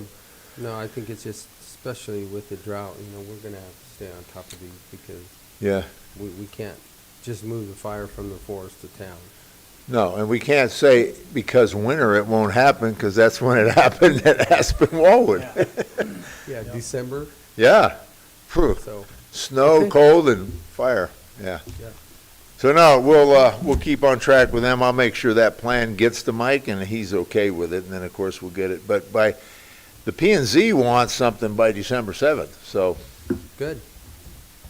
I'm gonna call Wade and tell him, you know, you might need to get something in writing for them to move forward with that other stuff that they were planning on, so. Okay. Yep. Okay. All right. P&Z and us are two different deals on this deal. They gotta meet P&Z's demands too, so. That's right, for those other requests they have, so. Yep, P&Z is looking for a plan, and we want a plan and the mitigation done. right, We want. right. They gotta start. Yeah, We gotta see some, action. there you go. Yeah, I want Plan action. of action. Okay, well, if that's all you have, we'll move right along into our unfinished business. Thanks, I Jim. guess, Ian, you're gonna be first up here with the fiber report on the unfinished business. I think we've all had the opportunity to review it, and I And- think that just, Kim, in your packet, I have the copy that the city already signed. that just has to be signed the now, manila right, envelope. Ian? Yep. So the agreement that the city signed is something that I worked on the city attorney to develop. I mean, in essence, what it does is it allows for a management agreement between us and the city of Cortez, whereby the city of Cortez will take care of the maintenance on our fiber project. We'll reimburse them half of the cost of any maintenance, and then we'll be responsible for managing the city's fiber in addition to our own fiber. The intent is that we'll put the fiber out to some sort of a management company to market it to internet service providers. In essence, we would agree to do that. The city has a right to check off on any fees or management fees that we agree to. And so once we get a bid for those fees, then we can run that by the city. Certainly, if they don't agree, then they do have the opportunity to pull out of this agreement. But ultimately, I don't foresee that happening. I think that in conversations with the city attorney, it sounds like everybody's on the same page. And so I think this is a good step forward to get us where we need to be and get things moving forward. I don't know if you guys had any questions for me. I really don't. I mean, we've cussed and discussed this thing so much that we were just kind of waiting to be able to sign it. So I think we probably need to accept this resolution, correct? And then sign it? Yeah, and it doesn't have an accompanying resolution with it. It is just an agreement with the city, and so I think you guys are free to sign that at this point. The city did it by resolution. We're just So we signing can it like a just use the contract. contract on page 2? Yep.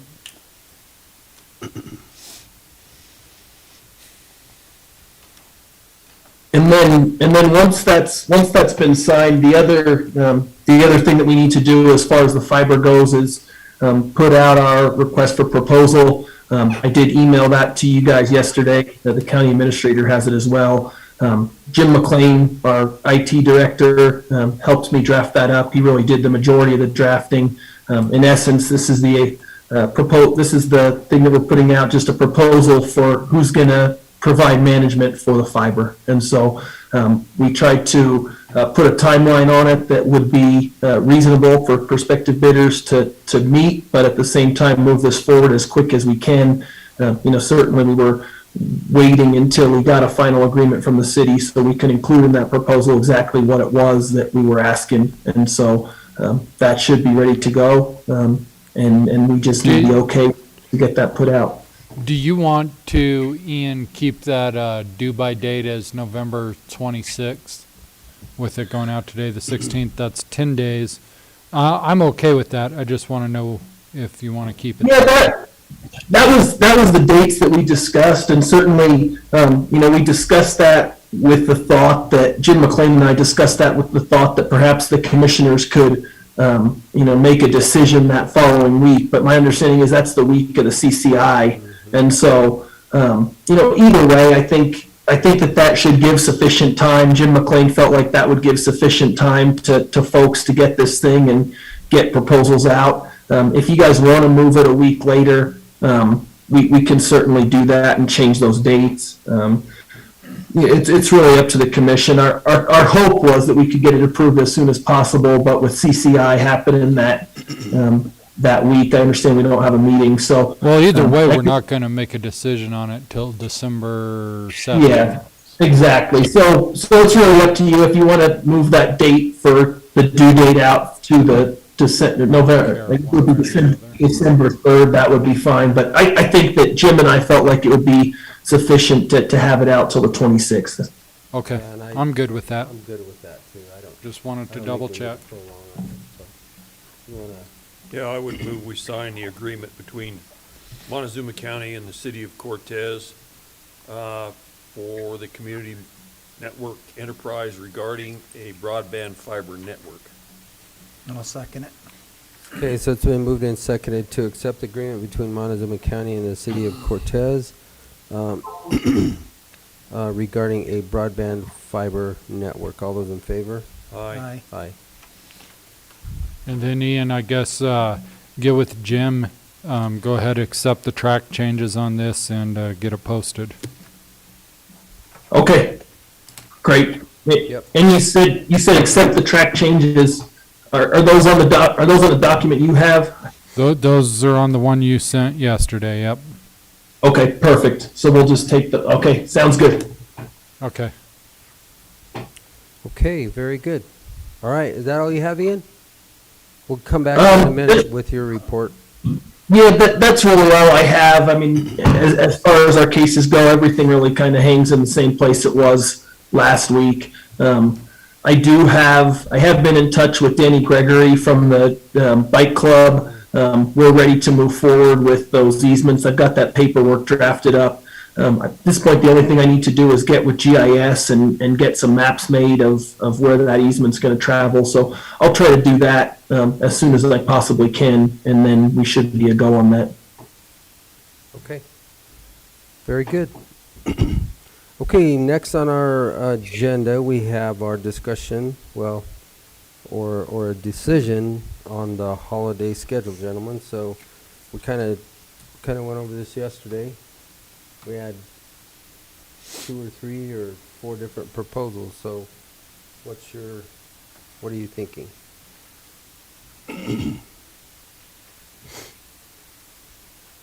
Well, after looking at things, I think sticking with the federal deal is going to be our best bet, I think. Commissioner Finley? I agree. I think sticking with the federal program is about the best we can do. And then Okay. if there's So- they have a spouse or something that gets that day off too, it doesn't change things. It's all one direction. Okay. So then we're going to stay with the 10 federal holidays, and those are described as New Year's Day, Martin Luther King Jr. Day, President's Day, Memorial Day, Independence Day, Labor Day, Columbus Day. Columbus Indigenous People Day, Veterans Day, Thanksgiving Day, and Christmas Day. So there you have that, Shaq. That's, I guess if we need to vote on that, you want to go ahead and do that, please? I would move that for our official county holidays, we stick with the federal days off as stated by Commissioner Candelaria. Second. Okay, it's been moved and seconded to accept for Montezuma County official county holidays for 2022, the same as the 10 federal holidays that were previously stated. All those in favor? Aye. Aye. Okay. All right, next we have dependent care, and we have only one person of that committee in here. Committee seems to be dwindling. We have Miss Billy.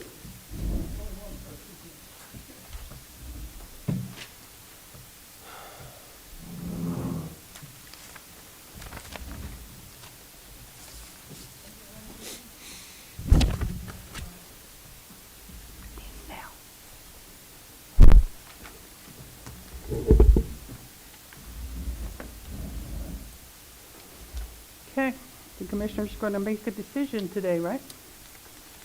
Yes, ma'am. So, gentlemen, what's your pleasure on this? I think we've hashed this out. I think we've hashed this out too, and I think, obviously I stated that although I want to do something, I don't think that this year is the year that we can do it. And again, I'm speaking for myself, not for these guys. I think our goal is to try and do the 15, 15, 15, 15 over the 5-year period of time. But with what we're faced right now and trying to do what we're trying to do, I think that's the biggest step that we can make at this point in time. That's my opinion. And I'll let these other two No, I commissioners agree. chime in. I think getting the wage deal straightened out this year is gonna be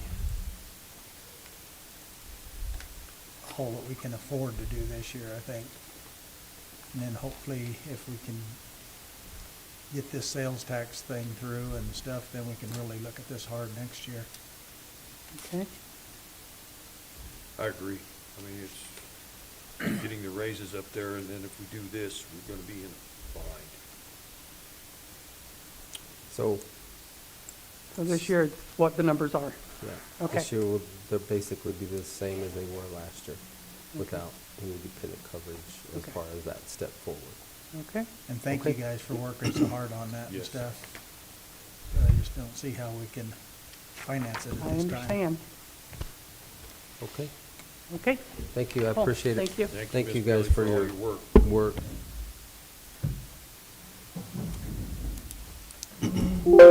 Okay, Ian, you're back up. If you had anything else, you probably stated it all, but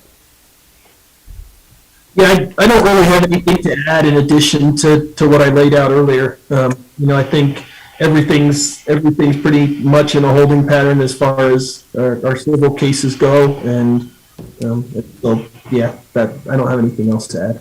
okay, thank you. Does James have any report this week, Shaq? He did not.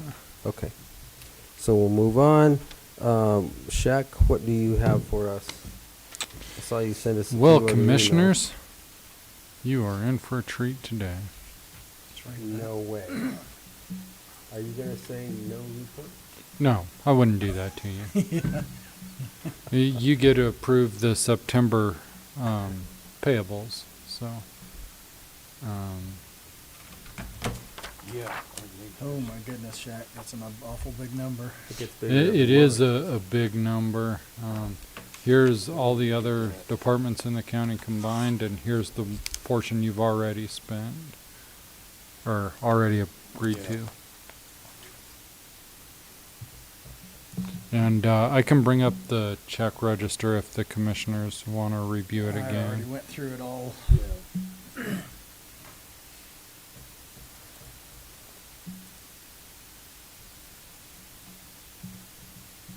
Okay, well then, go to the bottom of the screen, Shaq, or to the top.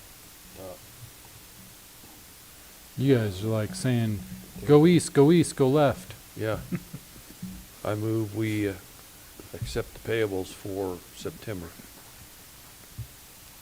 I'll second it.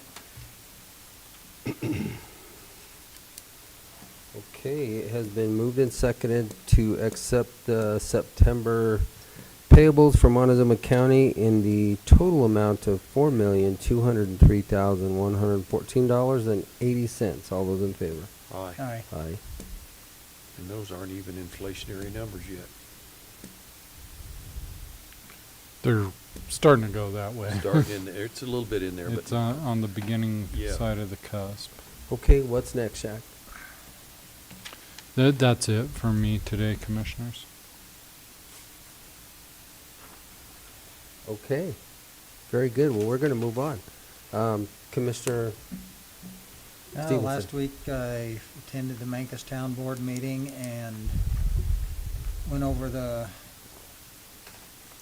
tax survey with them and everything, and they were gonna get that out to everybody they could to take the survey. I did tell them that we looked like we were only gonna get 10 acres of the gravel pit turned back to them at this time, and give them the options to get more if they wanna stay industrial with it. That they were gonna talk about that, and lots of correspondence with people over the Ironwood deal and stuff like that this week, and that was about it. Okay, thank you. Commissioner Lindsay? Yeah, a lot of emails, few phone calls. Went to city council meeting, and Shaq, you might be interested, Colton Black with the Chamber of Commerce, in their business survey, they did include a sales tax question. You might be able to get some information from him. Okay. They also did approve and signed, like we just did today, the master agreement for the fiber project. They hired Garver Engineering as the city master services engineer for some engineering they did. And they approved $135,000 for the CIP pilot program. They did accept a bid and buy some dirt for their softball fields. I thought you might be interested in that. They bought the dirt from American Sports Material. And I thought that was kind of interesting since we were kind of looking at the dirt at the fairgrounds. Maybe somebody had some information there.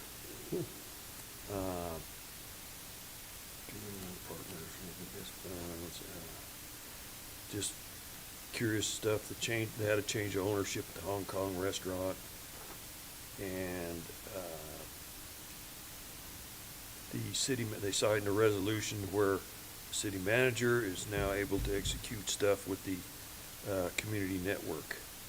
That's about the size of it. Okay. Let's see, Thursday I started out my day with Veterans Day breakfast at the Legion Hall, which was very well attended. It was a very, very pleasant, a lot of conversation there with a bunch of guys. It was kind of nice. Then attended the parade later on in the day with the veterans. Friday I went to a State Transportation Advisory Committee meeting, which was scheduled to be in Denver, as it has been the last 3 months, but at the last minute that was canceled, and it went to 100% virtual. So for me, I did not have to travel to Denver. I was able to stay at home and get through that virtually. A lot of the conversations there are funding over Senate Bill 260, which the state passed, and then looking at the new infrastructure bill and how those dollars are going to get distributed. I also had a NACO Transportation Steering Committee priorities survey that I had to fill out. We had to rank 5 different priorities, and we could only use from 1 to 6, and they were to provide long-term direct infrastructure investments to county, improve road and bridge safety, streamline the federal permitting process, direct investments in new transportation technologies to counties through a strong intergovernmental partnership, expand public transit, and to enhance the movement of freight. I did complete the survey for us here in Montezuma County and send that in. Saturday and Sunday, I actually had a great couple days. I went hunting. And then we came back in Monday. I viewed with the road and bridge superintendent. We went out to the culvert on 19 that we were working with MVIC. They have the new floor placed, and then the water line was in the way, so they were getting that moved by one of the water company, and the culvert should be installed here within the next coming days. And that will complete that project with MVIC and Montezuma County Road Department. We then went and looked at, Road 20, and then that could be incorrect, but where they're straightening out the road where that culvert was crushing, and they were almost ready for gravel yesterday, so that's coming along very nicely, taking out that real sharp corner and straightening out that road. We also went and talked to the logging company out on X and 22, and basically met with the owner to designate that truck route. Right now they're using 23 as a designated truck route going west, but we had issues of the road coming apart as they were going out